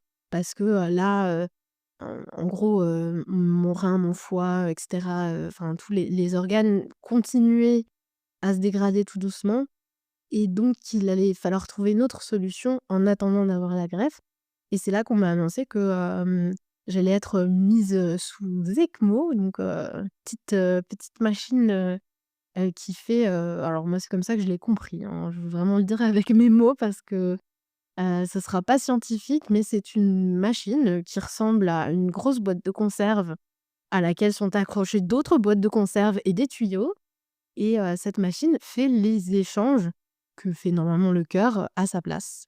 Donc il prend le sang, enfin voilà, il fait son petit mélange, son petit truc et puis il renvoie le sang dans les organes, dans le corps. Voilà, moi c'est ce qu'on m'a expliqué et ce que j'ai compris, en gros. Donc c'est vraiment lui qui gère, tout ce qui est échange sanguin et en fait, bon, ça nécessitait une opération, donc qu'on a fait, je crois ils me l'ont dit, on l'a fait le soir même, hein, c'était assez rapide et c'était la première opération que j'ai fait, sous hypnose et pour moi c'était une expérience, je voulais le faire depuis super longtemps parce que j'y avais assisté quand j'étais, étudiante en ortho, pour une laryngectomie partielle ou c'était une glossectomie, en tout cas, enfin voilà, c'était une opération au niveau de la sphère orale et j'avais vu quelqu'un qui faisait une opération sous hypnose et ça m'avait passionnée et je me suis dit: «Waouh, mais ça a l'air génial» et donc ils m'ont posé, cette, machine donc qui passe par la jambe, au niveau de la cuisse de l'aine à peu près, à d'autres endroits, enfin voilà, mais principalement au niveau des jambes. C'est une machine qui est assez, enfin les tuyaux sont gros et lourds et chauds et voilà et donc on m'a installé ça, sous hypnose avec évidemment quand même une anesthésie locale parce qu'on fait pas passer les gros tuyaux comme ça. Puis à partir du moment où j'ai eu cette machine, là, j'ai commencé à reprendre, des couleurs, de l'énergie, et j'ai vraiment senti, une grosse différence à ce moment-là. Je pense ma famille aussi, Bah oui, du coup, c'est, enfin la machine qui te maintient et qui réoxygène, je pense, tout le corps, hein, à la place de ton petit cœur qui était très, très, très malade. Est-ce que c'est toi ou est-ce que c'est, les médecins qui annoncent, toutes ces bonnes ou mauvaises nouvelles? Je ne sais pas comment toi tu le perçois, mais du coup principalement à ton compagnon et à ta famille? alors, il y a plusieurs, annonces qui ont été faites, à ma famille et à moi en même temps. Parce que, ben, faut dire que j'avais une famille très présente, donc mon compagnon notamment était là, tous les soirs, avec moi, dès qu'il rentrait du travail, enfin, il se dirigeait vers l'hôpital et mes parents, les parents de mon compagnon, mes frères et sœurs, se relayaient. J'avais tous les jours, au moins une personne. Ma mère est restée, disons 3 semaines, je crois, avec moi, elle venait tous les jours pendant la journée et le soir, c'était mon copain. Donc il y avait quasiment tout le temps quelqu'un avec moi, sauf pendant les soins évidemment. Donc on m'a beaucoup annoncé, des nouvelles, quand il y avait, mes proches avec, donc ça faisait d'une pierre deux coups.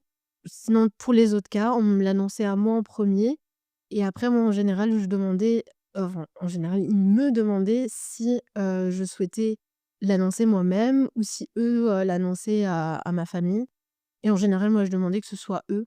Sauf quand j'ai eu la greffe où là j'ai voulu moi-même l'annoncer, mais sinon ouais, c'était principalement eux parce que j'estimais qu'ils avaient plus le vocabulaire, la façon de l'expliquer, et moins le côté, émotif, qui pouvait venir, jouer.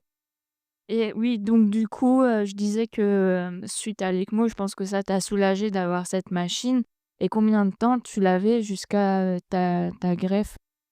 Alors ouais, ça m'a beaucoup, beaucoup soulagée, parce que, bah, je voyais que j'avais de nouveau de l'énergie, que j'arrivais de nouveau à discuter, à faire des choses. Parce qu'il faut savoir que vraiment la 1re semaine, je l'ai passée à dormir. Alors j'ai dormi, c'était soit dormir, être avec ma famille et souvent quand ma famille était là, je m'endormais, parfois en plein milieu d'une discussion. J'étais là: «Bon, je vais faire un petit somme et je reviens». Mais j'étais extrêmement fatiguée et en fait, quand j'ai commencé à avoir l'ECMO, ben, je commençais à pouvoir faire des choses, à regarder, mais ne serait-ce que regarder la télé ou juste, voilà, tenir une conversation un peu plus, qu'1 demi-heure et voilà. Donc bien sûr, une chose à préciser, c'est que quand on a l'ECMO, on ne peut plus bouger. C'est-à-dire que la jambe sur laquelle est fixée l'ECMO, elle doit rester absolument immobile pendant tout le temps où on a cette machine-là. C'est pas facile de rester immobile, voilà, déjà qu'on est très dépendant, des autres, on peut plus se doucher, on peut plus aller aux toilettes. Bah, là, on peut même plus bouger ses jambes, donc voilà, c'est assez contraignant, mais j'étais quand même très soulagée et je l'ai eu pendant plus d'une semaine, je crois à peu près une dizaine de jours, quelque chose comme ça, en fait, en attente, de la greffe. On m'a dit tout de suite qu'au niveau de la liste des demandes de greffe que j'étais en priorité, parce que, bah, il y avait une urgence et il faut savoir que l'ECMO, je crois que, on peut être à peu près 15 jours alimenté avec, cette machine-là, mais au bout d'un moment, ça fonctionne plus. Ça on peut plus, ça tient pas beaucoup plus longtemps que ça. Donc il y a quand même une date limite et après c'est une autre machine, mais je crois plus envahissante avec plus de conséquences que je connais pas vraiment et j'avais pas vraiment envie de savoir. Pour moi, j'allais avoir une greffe, ça allait marcher, mais voilà donc ouais, à peu près une dizaine de jours. Donc j'étais pas si loin que ça de la date butoir, on va dire. Mais voilà, les derniers jours d'attente de la greffe, je sais que j'étais en ultra urgence, je suis restée numéro 1 longtemps. Mais bon, je peux pas faire les choses simplement, donc il fallait que je sois O négative. Donc forcément, les donneurs, c'est beaucoup plus rare quand on a on va dire un résus, il y a un groupe sanguin, rare comme, O négatif. J'ai eu quand même de la chance finalement d'avoir une greffe, assez rapidement, on va dire. Et est-ce que tu peux nous dire quand est-ce qu'elle est venue cette greffe? Parce que souvent ils nous disent, enfin, ils disent, les médecins, que, ben, ça peut arriver à n'importe quand dans la journée.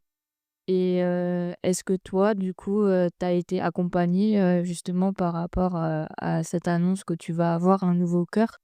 Oui, alors c'est un peu flou le moment où on me l'a annoncé parce qu'en fait, je pense que les les infirmiers l'ont su, bien avant moi et en fait, j'ai vite compris qu'il se passait quelque chose. On m'avait dit, je pense la veille ou, on m'avait dit: «Bon, il y a quelqu'un, il y a a priori un donneur, mais on ne sait pas encore parce que vous êtes plusieurs sur la liste et cetera. Enfin voilà, on ne sait pas s'il est compatible». Donc là, on m'avait dit vraiment avec des grosses, grosses pincettes en me disant: «Bon, pour l'instant, il y a pas de date, il y a rien du tout, on ne sait pas». Et puis, le matin, de ma greffe, j'ai tout de suite compris quand les infirmiers sont venus me faire, la toilette et cetera, ils étaient pas comme d'habitude. Ils me préparaient un peu plus, en profondeur, on sentait qu'il y avait des choses qui se préparaient. Ça: «On va vous faire une prise de sang, on va aussi vous faire un test Covid au cas où». J'étais: «Ah mais au cas où quoi?» C'est-à-dire que je n'ai pas bougé de cette chambre depuis 2 semaines. Donc voilà. «Non, non, mais c'est au cas où il y a un don, là on sait qu'on approche de l'échéance et cetera». Et en fait, bah, rapidement, certains des infirmiers ont un petit peu craqué en disant qu'ils avaient appris, donc dans la nuit en fait, la veille, ils avaient appris qu'effectivement il y avait un greffon qui était disponible pour moi, mais voilà, ils faisaient encore les derniers tests. En fin de matinée, ils m'ont annoncé en fait qu'effectivement ce greffon était pour moi, qu'il allait venir dans la journée et que j'allais être opérée, alors on m'a dit dans l'après-midi, à 15h, quelque chose comme ça, enfin voilà, dans l'après-midi. Bon, j'ai été greffée dans la nuit, mais ça c'est, je pense, un peu, habituel et voilà, c'est pas grave. Donc ouais, dans la matinée, j'ai su que j'allais être greffée, j'ai appelé toute ma famille, c'est trop bien, ça c'est vraiment, mais je me souviens moi-même de quand mes parents nous ont appelés, 15 ans avant pour annoncer la greffe de mon frère et c'était mais génial, enfin, c'est trop bien et j'avais trop hâte de l'annoncer justement à ma famille et voilà donc ça c'était vraiment un super bon moment. Donc ils nous ont dit: «Voilà, bon par contre, quand on se lève le matin de la greffe, on nous dit: "Bon, bah, par contre vous n'allez pas manger, pas boire de toute la journée, hein, donc bonne chance, parce qu'il faut que vous soyez à jeun, totalement à jeun pour l'opération". Opération vers 15h, ça va aller, pas manger ce matin et tout, mais c'est pas grave. Sauf que, bah, du coup, ça a eu lieu beaucoup plus tard et ils ont un peu, ils m'ont dit: «Bon, bah, faut que votre famille vienne quand même assez rapidement, parce que, bah, si vous partez à 15h, faut vous préparer avant, faut voilà, faire plein de choses avant». Et donc bah, tout le monde est venu, en fin de matinée, début d'après-midi et en fait, ils sont restés jusqu'à, bon, je sais pas, 19h-20h, quelque chose comme ça. Donc c'était une longue journée, mais c'était une super journée. On a fait des jeux de société toute la journée, on a discuté, tout le monde se relayait, il y avait plein de monde, c'était vraiment chouette, c'était vraiment joyeux, en fait. Moi, j'avais le droit à il m'avait dit, un petit peu dans la matinée, il m'avait dit: «Si tu veux, tu peux avoir, un dernier coca». Mais j'étais là: «Waouh, dernier coca! Profites-en, tu en auras plus jamais, c'est trop sucré». Donc après la greffe, c'est fini, donc profites-en. Voilà, je me souviens de ça, des petits détails, mais c'est vrai que c'était vraiment une chouette journée. Toute l'équipe était, super heureuse, et voilà, donc c'était bien et petit à petit, ça se préparait. Il y avait, des médecins qui venaient, assez souvent, faire des contrôles, des prises de sang, me préparer. Il y a eu en fin de journée un petit truc qui s'est un peu moins bien passé, mais bon, disons que dès le matin, on savait, du coup que la greffe allait avoir lieu et puis, un médecin devait venir me poser, je sais pas, je sais plus comment ça s'appelle, mais il devait venir me poser un dispositif dans le cou, pour l'opération et une canule. Et voilà, donc il devait venir me le poser, dans ma chambre avant l'opération et en fait, il avait toute la journée pour venir et il est venu un peu au dernier moment, quand le greffon était en train d'arriver et donc tout le monde était très stressé, le médecin y compris. Alors, évidemment, je vais pas blâmer ce médecin, je pense que c'était un médecin assez jeune, assez débutant, alors qu'il avait très certainement une expertise dans son domaine, ça je ne dis pas le contraire, mais psychologiquement, qui n'avait pas les capacités pour, rassurer quelqu'un qui va avoir une greffe, qu'on opère à la dernière minute dans sa chambre, voilà. Donc ouais, concrètement, c'était très, très stressant parce qu'il n'arrivait pas à rentrer la canule, dans mon cou et donc ben, un peu comme, ce qui s'est passé avec ma fille, d'un seul coup, ma chambre se remplit de médecins, qui parlent les uns aux autres en disant: «Mais non, mais enfonce plus vers là» et tout ça, sans anesthésie, anesthésie locale, mais voilà, anesthésie locale, on sent quand même beaucoup de choses. Donc j'avais horriblement mal, je pleurais. On m'avait mis la tête sous un champ opératoire, donc comme un drap, en plastique, on va dire. Donc j'avais la tête sous un champ opératoire et j'entendais les médecins presque se disputer derrière et dire: «Non mais essaye de plutôt là» et tu «Ah mince mais j'y arrive pas, ça coince, machin». C'était infernal et heureusement j'avais le meilleur des infirmiers qui était mais vraiment mais trop chou, qui m'a tenu la main et qui me rassurait, qui me disait: «Mais ça va aller», qui me racontait des trucs, des souvenirs de la réa et cetera. Enfin voilà, donc ça c'était heureusement qu'il y avait ça. Parce que je suis sortie de cette opération complètement en panique et c'était le moment d'aller faire, la greffe. Donc c'était vraiment pas le moment d'être en panique. Mais j'avais eu tellement mal et tellement peur parce que voilà, moi j'avais l'impression que c'était une scène de boucherie, enfin je voyais pas ce qui se passait. Donc j'entendais juste les médecins qui étaient paniqués parce que je pense qu'en fait, il y avait rien de grave. C'est juste qu'ils arrivaient vraiment pas à passer cette canule et c'était rien de grave. Mais ils étaient tellement stressés parce que le greffon était là et qu'il fallait aller vite que, voilà. Donc, après on m'a pris sur le brancard, on m'a dit: «Dites au revoir à votre famille» et on m'a emmenée au bloc. C'était hyper stressant, donc ma famille m'a vue sortir en pleurs, complètement paniquée, en mode: «Non mais je veux plus y aller en fait, ça va pas du tout». Et bon après ça va, ils m'ont un peu remonté le moral et ça allait mieux et arrivé au bloc, le chirurgien a été adorable, et mon infirmier a eu le droit de rester avec moi. Donc moi j'étais contente et ça allait. Et du coup, je pense que l'opération en elle-même, de la greffe, elle s'est bien passée, aussi? Enfin, je sais pas Ouais. si tu sais ou pas? Ah oui, l'opération s'est super bien passée. Elle a été bon, ben, c'est une opération de 5-6 heures quand même, hein, je crois, c'est assez long, Au minimum. minimum. Donc moi je crois que ça allait relativement vite, que tout s'est bien passé.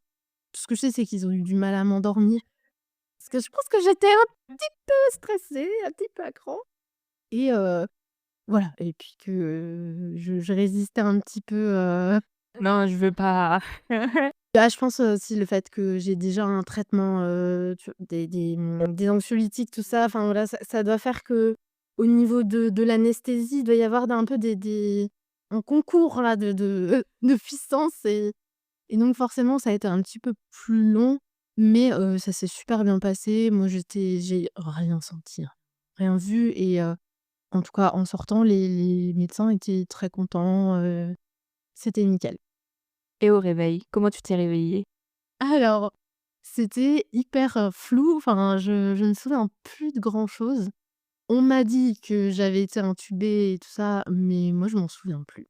Je me souviens plus du moment où je me souviens de m'être levée et pas réussir m'être réveillée et pas réussir à parler, mais je me rendais pas compte que j'étais intubée. C'était ma plus grosse peur. En tant qu'orthophoniste, je sais, les dégâts que ça peut faire, au niveau, de la gorge, des cordes vocales et cetera.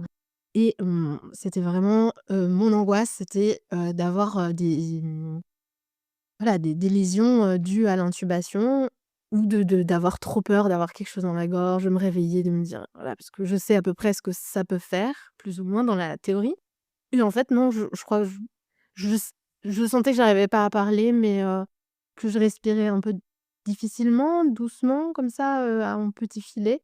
Mais voilà et après je crois que je me suis rendormie très vite. Je me souviens qu'on me faisait des soins, qu'on voilà, je me souviens de certaines choses, mais j'ai beaucoup dormi, j le premier jour et en fait, je me suis enfin le premier jour après l'opération et cetera et je me suis réveillée, bah, le lendemain, de la greffe, en fin de matinée, je crois et puis, bah, j'avais été, désintubée et j'avais encore ma voix. Alors au début, c'est une voix un peu spéciale, hein. Déjà, on n'a pas beaucoup d'air.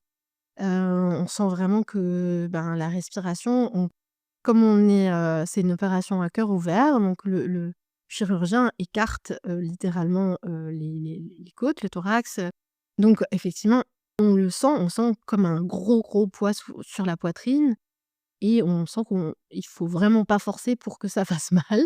Donc ben, je respirais, tout doucement et j'avais pas beaucoup de voix au départ, donc je crois que le 1er soir après la greffe, j'ai pu un tout petit peu parler et appeler ma famille. Donc ma toute petite voix, je me souviens que tout était un peu flou, je voyais pas bien, ce qui se passait. C'était vraiment trop bizarre, parce que du coup, on est un peu shooté, hein, on a, bah, forcément de la morphine, tout ça, il faut, sinon on supporterait pas la douleur. Mais j'ai absolument pas eu mal. Directement après la greffe, les premiers jours, j'ai pas eu mal. C'était juste ma mission, c'était, retrouver ma voix et de réussir à appeler, ma famille. Ça et puis, on après je me suis beaucoup reposée les premiers jours, forcément et puis petit à petit, on commence à entamer, bah, la rééducation et puis, je trouve qu'à partir du moment où on commence à entamer la rééducation, à bouger un peu plus, c'est là qu'on commence à avoir mal, en fait. Parce que vraiment les premiers jours où j'étais juste couchée avec de la morphine et tout, bon, ben, ça va, quoi. Et puis, ouais, c'est quand on commence, à bouger, que ça commence à faire mal et qu'on commence à se rendre compte de tout ce que ça implique. Surtout que, bah, déjà avant la greffe, je bougeais pas, j'étais bloquée dans mon lit avec l'ECMO donc bon, ça m'a pas fait une grosse différence, on va dire. Et lors de la rééducation, je pense que du coup, bon, on commence au lit, j'imagine? Et après, petit à petit, ben, on peut, commencer enfin à se lever, aller au fauteuil et ensuite marcher et vu que, bah, comme tu as dit avant avec l'ECMO, il faut pas bouger justement ses jambes entre ce moment-là où on t'a branché et le moment où on t'a dit: «Vous pouvez vous lever».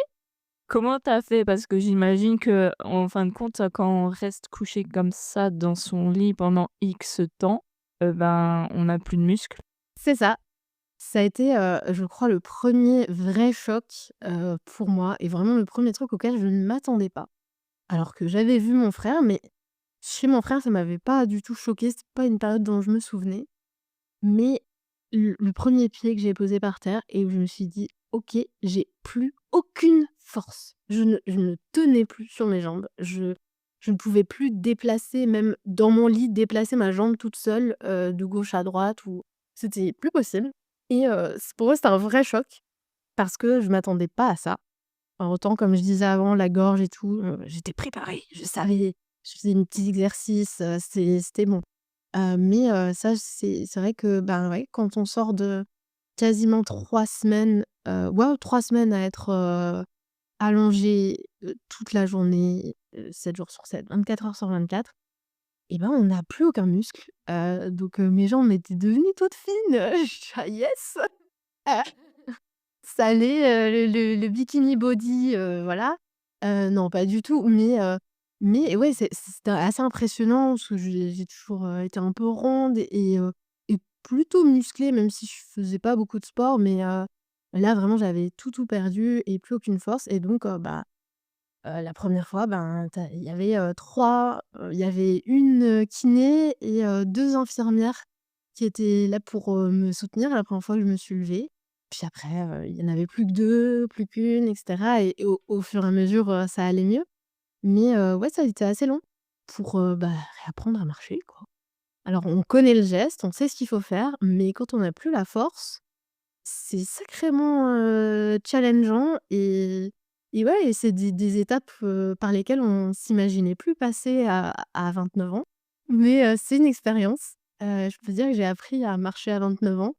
Donc voilà, mais après ça revient quand même au bout d'un moment et ben, les 2 semaines, 2-3 semaines après la greffe, bah, c'est, kiné, 2-3 fois par jour, sorties avec les collègues de chambre, voilà donc on essayait de marcher le plus possible et de progresser, rapidement parce que j'avais très envie de rentrer. Alors autant je pense que j'ai été une patiente plutôt cool, où je respectais tout ce qu'on me disait, je râlais pour rien, j'étais toujours de bonne humeur et tout. Mais par contre, à partir du moment où j'ai commencé à réapprendre à marcher, tout ça, être dans la rééducation, pour moi, c'était, il faut que je rentre le plus vite possible chez moi. Je n'en pouvais plus, je voulais plus rester à l'hôpital et bon, pourtant, c'était pas horrible, hein, de loin pas, vraiment, on est très bien traité et c'était enfin, il y avait rien à dire, mais j'avais envie de rentrer chez moi. J'avais envie de retrouver ma maison et surtout les souvenirs de ma fille, tout ça, j'avais envie d'être chez moi. Voilà, on approchait des 6 mois, bah, du décès de ma fille et je voulais absolument c'était mon objectif, c'était d'être rentrée pour ces 6 mois et j'en parlais à tous les infirmiers. Je disais: «Voilà, moi, c'est mon objectif, donc on va faire en sorte, qu'on y arrive» et les kinés aussi et donc c'était un peu, bah, ouais, mon but et ce qui a fait que, bah, je me suis pas mal motivée, je faisais, les exercices très, très sérieusement, certains aussi peuvent en témoigner. Donc pleine de motivation et avec, des frayeurs jusqu'à la fin où on me disait, «Vous pouvez rentrer, vous pouvez plus, vous pouvez rentrer, vous pouvez plus». Je savais pas trop parce que, bah, c'est vrai que j'habite dans une maison, un peu vieille avec, plein d'escaliers, avec, voilà tout est en montée, on sort dans la rue, on n'a pas le choix, il y a une montée, voilà et c'est vrai que c'était pas évident. Donc le médecin hésitait, à me laisser sortir, à cause de ça. Surtout parce que, bah, mon compagnon devait continuer à travailler, moi je devais être toute seule à la maison, donc il fallait que je puisse au moins me déplacer, dans les pièces principales, on va dire, toute seule. Et donc ça, c'était un peu l'enjeu et finalement, bah, j'ai réussi à rentrer, bah, au bout de 3 semaines à peu près, voilà, 2-3 semaines après la greffe. Du coup, t'étais pas à la maison depuis combien de temps? 1 mois et demi. 1 mois et demi. Waouh! Ouais, elle a dû te manquer la maison, Ouais, effectivement, je comprends, ouais, ouais. ouais. Donc du coup, ben, après, les 3 semaines, tu rentres à la maison et je pense que, ben, tu découvres une nouvelle vie, tu as des nouveaux médicaments à prendre. Tu dois redévelopper tes muscles. En gros, on peut dire que c'est à peu près une nouvelle vie ou Ouais, non, si, c'est vrai, surtout au début. Tu me demandes maintenant un peu moins, puisque là, c'est un peu plus revenu à la normale, mais ouais, c'est quand même, un gros changement. Alors là, pour le coup, j'avais beaucoup plus de souvenirs de mon frère et donc je savais quand même plutôt bien comment ça allait se dérouler. Sauf que mon frère, il y a eu un peu de nuances, il est resté plus longtemps à l'hôpital, il y a eu, voilà, plus de rebondissements pour lui. Mais donc moi, ce qui a été décidé par les médecins, c'était, que j'avais une hospitalisation à domicile, donc pendant 15 jours. Donc il y a des infirmières qui venaient le matin et le soir, tous les jours et la kiné qui venait 3 à 4 fois par semaine, pour, continuer la rééducation à la maison et on avait dit qu'une fois que cette HAD serait terminée et ben, on allait mettre en place, ce qu'on appelle nous la cure, mais c'est pas vraiment une cure, comme on l'entend, c'est pas balnéo, c'est pas des massages, hein. C'est une réadaptation, cardiaque donc c'est 3 fois moi j'y allais 3 fois par semaine, donc tous les 2 jours et donc c'est un centre dans lequel, j'allais le matin, on faisait, 1 heure, de cardio, donc du vélo, de l'endurance. On était mesurés partout, pour, savoir, comment notre cœur se comportait à l'effort. Ensuite, il y avait, une séance de sport, un peu plus de musculation, renforcement, avec un prof, de la musique, tout ça et puis, ouais, une séance d'information. On nous disait, par exemple, les risques cardiovasculaires, l'alimentation, des choses comme ça. Alors bon, c'était pas forcément adapté, je trouve, pour une greffée du cœur de 29 ans, puisque j'étais globalement avec, beaucoup d'hommes, aux alentours de la cinquantaine, qui avaient plutôt effectivement des maladies cardiovasculaires liées soit à l'âge, au diabète, à la cigarette, au manque d'exercice, des choses comme ça. Et moi, c'était pas du tout mon cas. Donc bon, la prévention sur le tabac, sur les risques cardiovasculaires, la circulation sanguine et moi, ça me concernait pas.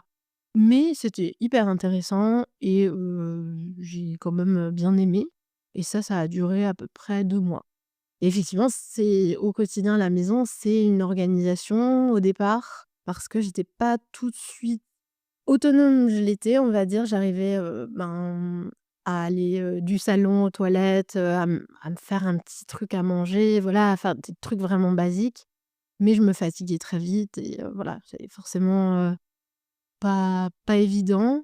Après, tout ce qui est médicaments, comme je l'ai dit avant, en étant passée par la PMA, ça allait. Franchement, j'étais plutôt à l'aise et je le suis toujours. Je suis assez organisée, prépare les médicaments, et puis après, voilà, on les met par jour et voilà. Mais c'est sûr que c'est une organisation et à mon sens, la plus grosse organisation, c'est l'alimentation. C'est vraiment la plus grosse contrainte, pour moi en tout cas. Et les déplacements, parce qu'au début, on n'a pas le droit de prendre la voiture, ma kiné, les médecins voulaient pas trop que j'aille dehors toute seule, pendant les premières semaines. J'avais un vélo à la maison et puis bon, j'ai la chance d'avoir un grand jardin et cetera, donc j'arrivais quand même à sortir. Mais oui, c'est sûr, c'est un autre quotidien, et puis d'emblée, on sait, là, ça va être comme ça pendant un moment, pas travailler pendant un moment. Ça, c'est vraiment des choses qu'à 29 ans, on s'attend pas à vivre, en fait. Enfin, je pense, c'est vraiment particulier de se dire ça et de se dire que ça va durer longtemps. Bon, moi, j'étais un peu naïve, hein, je m'attendais à reprendre le travail en quelques mois. Je suis allée dire à mon médecin, je crois au premier contrôle, qu'on a fait, post-greffe. Je suis allée le voir en lui disant: «Bon, moi, du coup, je compte reprendre en avril». Voilà, je sais plus, on était 2 mois avant à peu près, je sais plus. Donc ouais, je compte reprendre dans 2 mois, au mois d'avril et il me dit: «Non mais avril 2025?»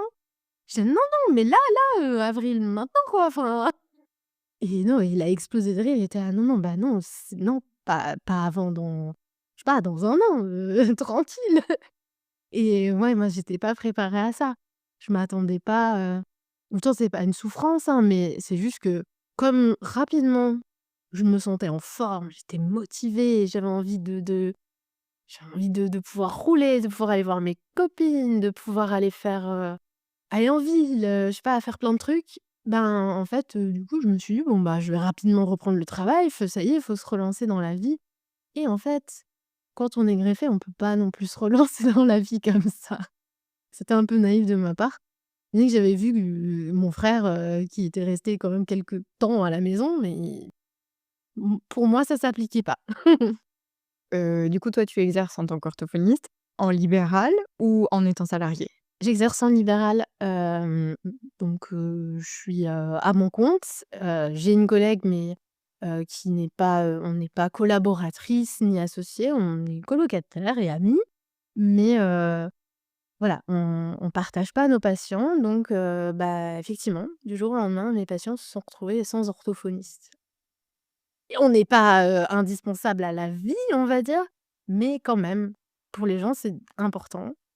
Ils viennent faire une rééducation, c'est pour aider, leurs enfants, eux-mêmes et cetera et ouais, et c'est pour eux, ne plus avoir d'orthophoniste, c'est quelque chose qui est quand même, très embêtant et je suis pas mal de patients aussi, qui ont des handicaps, ou des pathologies, neurologiques, parfois à des stades, plutôt avancés où il faut agir vite et voilà, on sait que les orthophonistes, ça court pas non plus les coins de rue tous les coins de rue, et c'est pas facile à trouver. Il y a souvent des listes d'attente et c'est vrai que, les patients, ça les panique un petit peu et moi aussi parce que, j'aime mon travail, j'aime mes patients et comme dit, je m'attendais à pouvoir reprendre beaucoup plus vite, mais c'est pas le cas et voilà. Mais c'est vrai que le la plus je dirais une des plus grosses épreuves, que j'ai eues, dans toute cette histoire, alors évidemment le côté, peur et cetera, voilà, enfin, il y a tout, voilà, mais avec la greffe, ça a été, vraiment de gérer, du jour au lendemain, de devoir, gérer mes patients. On ne sait pas, peut-être, mais quand on est libéral, il y a personne qui fait les choses pour nous et quand on se retrouve à l'hôpital sans réseau, sans internet et qu'on est là: «Bon, il va falloir que je prévienne mes 60 patients que, je ne serai pas là lundi parce que, vendredi, je leur ai dit à la semaine prochaine». Et qu'ils ne savent pas ce qui m'arrive. Donc j'ai envoyé un message un peu, général à tout le monde en disant: «Voilà, je suis hospitalisée, je ne sais pas quand est-ce que je vais rentrer. Pour l'instant, on met les séances sur pause». Et puis après, on se rend vite compte que ce sera pas qu'une pause, que ce sera long. Donc il faut trouver une remplaçante, il faut organiser et tout ça en étant, bloqué sur un lit d'hôpital, branché de partout, En essayant de se battre pour sa propre vie aussi, hein. voilà, Enfin, voilà, faut dire aussi et voilà et moi, c'était hors de question que je laisse mes patients dans le flou, mais d'un autre côté, je savais aussi que j'avais pas la force de tout faire. Donc j'ai géré ce que je pouvais. Ma collègue, heureusement, m'a bien aidée, a repris certains de mes en patients, essayant de se battre pour pour sa qui propre c'était vie aussi, hein. des urgences et Enfin, cetera. D'autres collègues aussi et ma famille, mon père, mon compagnon, se sont occupés un peu de la partie administrative, mais c'est difficile. Il faut les codes, il faut, enfin, c'est ultra compliqué et quand on est hospitalisé, il y a tout ça qui nous tombe dessus et ça, c'est pour tout le monde, hein, de devoir, joindre, je sais pas, son assurance, des choses comme ça pour, parce que moi, je me suis dit: «Bon, OK, du coup, déjà, il faut que je gère mes patients, mais si j'ai pas de patients, je suis pas payée. Comment je vais faire?» C'est-à-dire qu'il faut quand même si on est hospitalisé, il faut payer son loyer, faut, je sais pas, faut enfin, j'ai un compagnon, je peux pas le laisser voilà, bien sûr, il gagne sa vie, mais on a une maison ensemble, d'un seul coup, mettre tout en pause, ça marche pas et donc il faut trouver vite des solutions. Heureusement, j'ai été aidée, mais je me dis qu'il y a des gens, certainement, qui n'ont pas cette chance-là et ouais, ça, j'ai trouvé ça vraiment particulièrement dur et d'essayer de faire comprendre aux patients, mais j'avais pas forcément envie de rentrer dans les détails et je sentais que pour certains, c'était totalement injuste et c'était: «Mais pourquoi?» enfin, ils ont été très gentils, très, très compréhensifs et cetera, mais j'ai senti que pour certains, c'était: «Ah oui, mais non, mais là, nous, on est dans la galère, mais comment on va faire?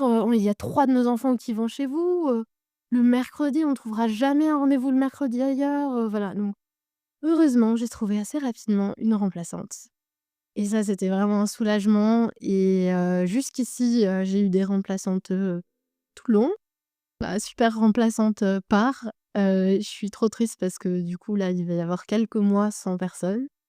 Je cherche, hyper activement mais malheureusement, c'est pas évident. Je travaille à la campagne, voilà, donc ça correspond pas à tout le monde et puis, pas forcément des gens qui cherchent. Donc voilà, mais je désespère pas et puis, j'espère qu'on je vais vite trouver. Mais ça, c'est vrai que c'est vraiment quelque chose où il y a absolument rien qui est mis en place pour, notamment pour les libéraux. Je sais pas du tout comment c'est pour les salariés, mais alors voilà, il y a des assurances, hein, il y a des choses qui sont alors qui je dirais pas qui sont mises en place, puisque c'est des choses qu'on paye, et que nous, auxquelles nous souscrivons, de notre plein gré, heureusement, que j'avais pensé à le faire avant, que voilà, parce que, parfois on peut entendre des discours, en début de carrière, qui disent, «Oui, bon, la prévoyance, c'est pas forcément» si, prenez une prévoyance si vous êtes en libéral, parce que sinon on peut vite se retrouver, dans la faillite, concrètement, hein, parce que la sécu et tout, c'est bien, hein, je suis hyper contente d'être en France et cetera, mais c'est lent, c'est lent, on reçoit pas tout de suite les indemnisations. ou alors il faut les demander et cetera et du coup, ça met du temps et pendant un certain temps, on n'a plus d'argent et puis après on reçoit tout d'un seul coup, enfin bref. C'est un casse-tête, mais je m'en suis sortie heureusement et maintenant, bah, c'est bien stabilisé. On pourrait dire que tu as vécu 2 greffes cardiaques, pas tout à fait les mêmes. Une en tant qu'accompagnante parce que du coup, tu as quand même été présente et là pour ton frère et une seconde, qui était, bah, la tienne.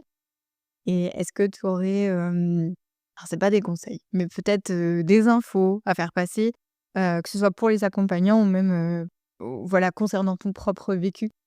Ouais, je pense que, bah, c'est une situation qui est, je pense pas courante effectivement de d'avoir vécu, les 2 côtés, l'entourage et le le patient et puis de vivre aussi, ben, on parlait de mon métier avant, mais de vivre aussi les 2 côtés par mon métier. C'est-à-dire que j'ai l'habitude d'aller voir des patients, à l'hôpital, à l'EHPAD et cetera ou, patients qui sont pas bien et du coup là, j'ai vécu l'autre côté d'être un patient, d'être, celui dont on s'occupe.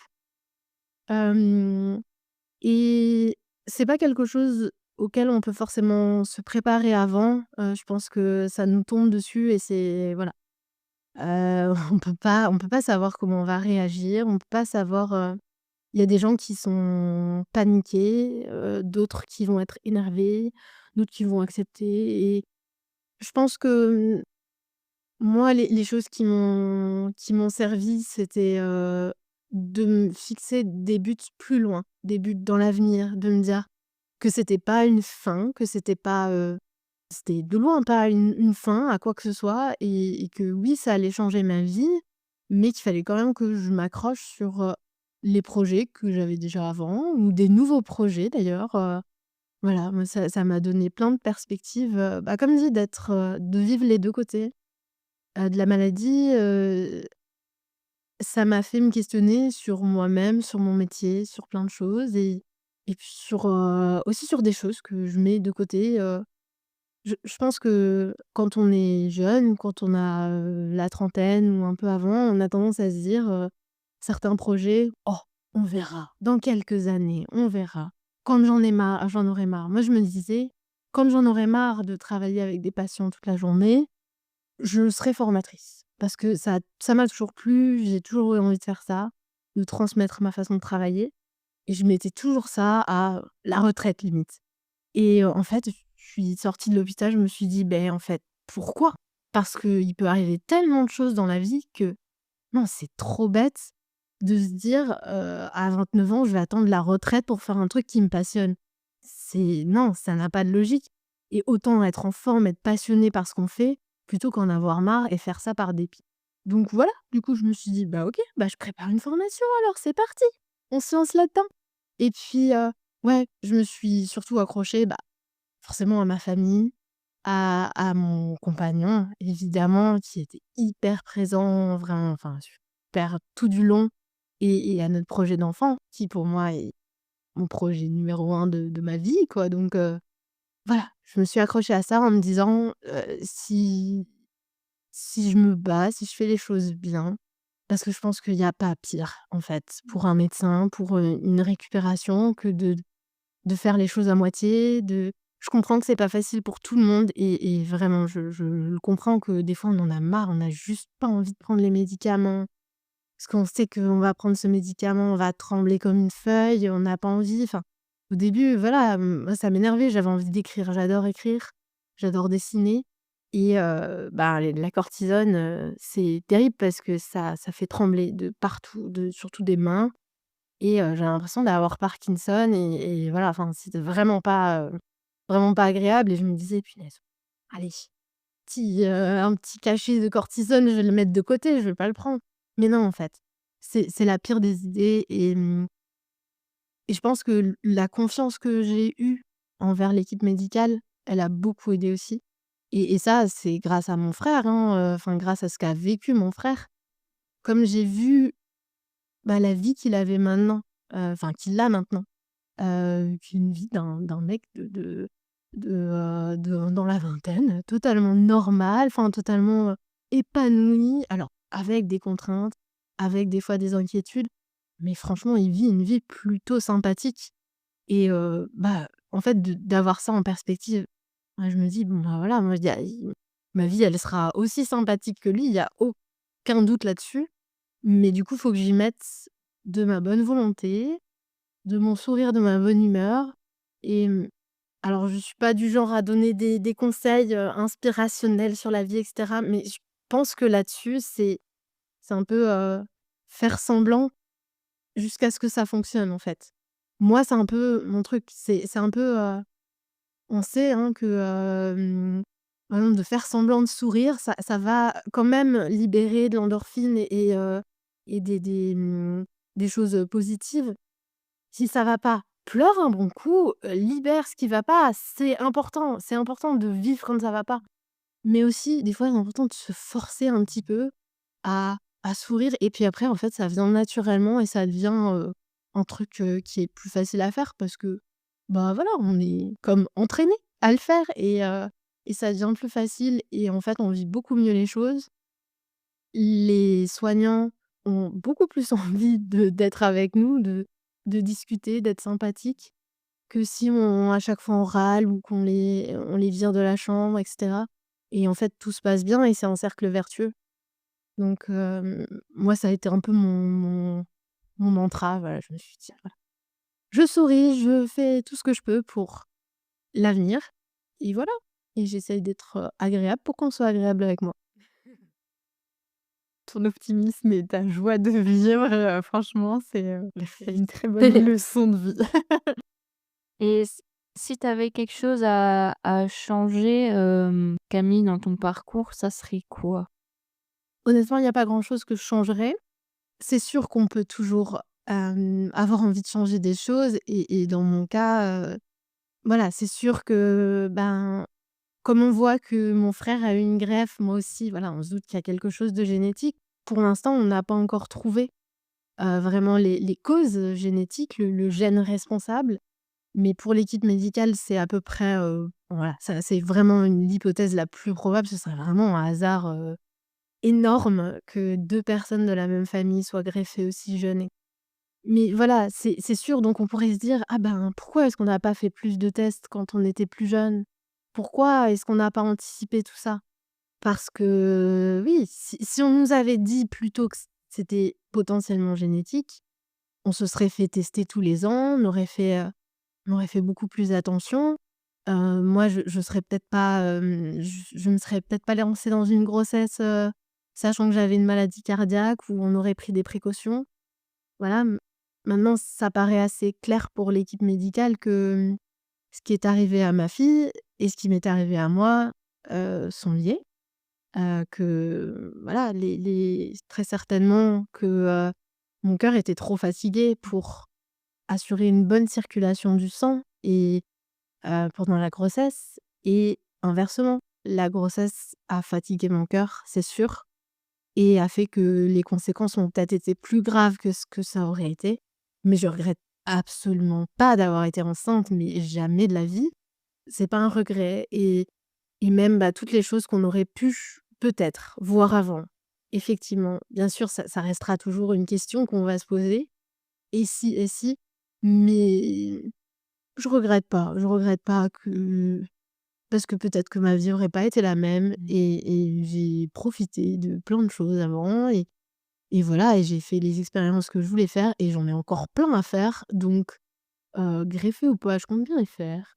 Heu, alors peut-être pas certaines, il y en a que je vais laisser de côté mais voilà, la plupart, vraiment ça n'empêche quasiment rien dans la vie. Il faut juste plus s'organiser et plus anticiper et faire un peu plus attention. Ça, c'est sûr, mais on peut tout faire, quand on est greffé, je pense. Et Camille, pour, la fin, j'aimerais te souhaiter du coup la réussite de ta formation, ton numéro un qui est la prochaine grossesse et puis surtout, ben, la bonne santé Ouais, merci et beaucoup. puis d'être heureuse tout simplement. Je me fais pas de doute là-dessus et je vais faire tout pour et puis voilà, je pense que j'ai le soutien qui est là, l'entourage, voilà et la bienveillance autour de moi, que ce soit, des gens que je connais très bien, des gens que je connais moins bien, des soignants, voilà, de tous les gens autour de moi et ça aide beaucoup et si je peux donner un dernier conseil aux gens qui entourent, les personnes greffées, c'est de faire confiance à leur expertise en tant que patient, je pense. Parce que, surtout quand on est adulte, je pense qu'on a quand même une bonne connaissance et qu'on nous apprend, quand on est greffé, plein de choses, qu'on connaît bien nos limites et cetera et je sais que c'est inquiétant quand on est un proche et qu'on a envie de tout gérer autour. C'est normal, c'est normal et moi, j'étais pareil avec mon frère et je regrette pas de l'avoir été parce que c'est comme ça, c'est quand on tient à quelqu'un, c'est comme ça, mais en fait, on sait beaucoup de choses sur soi-même quand on a été greffé et on apprend à connaître son fonctionnement donc faites confiance à vos proches et soutenez-les, ça c'est sûr. Voilà, ça fait toujours plaisir quand on arrive chez quelqu'un et qu'il nous dit: «Je t'ai préparé un truc sans sucre ou sans sel» ou «J'ai lavé la salade dans le vinaigre». Franchement, mais ça fait plaisir. En fait, ça montre juste: «Je prends en compte ton handicap, la chose auquel tu dois faire attention». Ça évite que tu sois exclu parce que des fois ça peut être un peu difficile, et juste ça, en fait, c'est déjà énorme. Moi, je voulais juste encore te remercier vraiment infiniment du fond du cœur, Merci. Camille, parce que ton témoignage était hyper, puissant dans le sens, plein de vérité, mais surtout on sent que tu vis les choses de l'intérieur. Merci de nous avoir, octroyé ce temps-là et de nous avoir témoigné, toute cette authenticité-là, avec toutes tes parts de vulnérabilité et toutes tes parts aussi qui sont tellement lumineuses et joyeuses. Alors un grand merci. Ouais, merci à vous de m'avoir fait Merci confiance, Camille. ouais.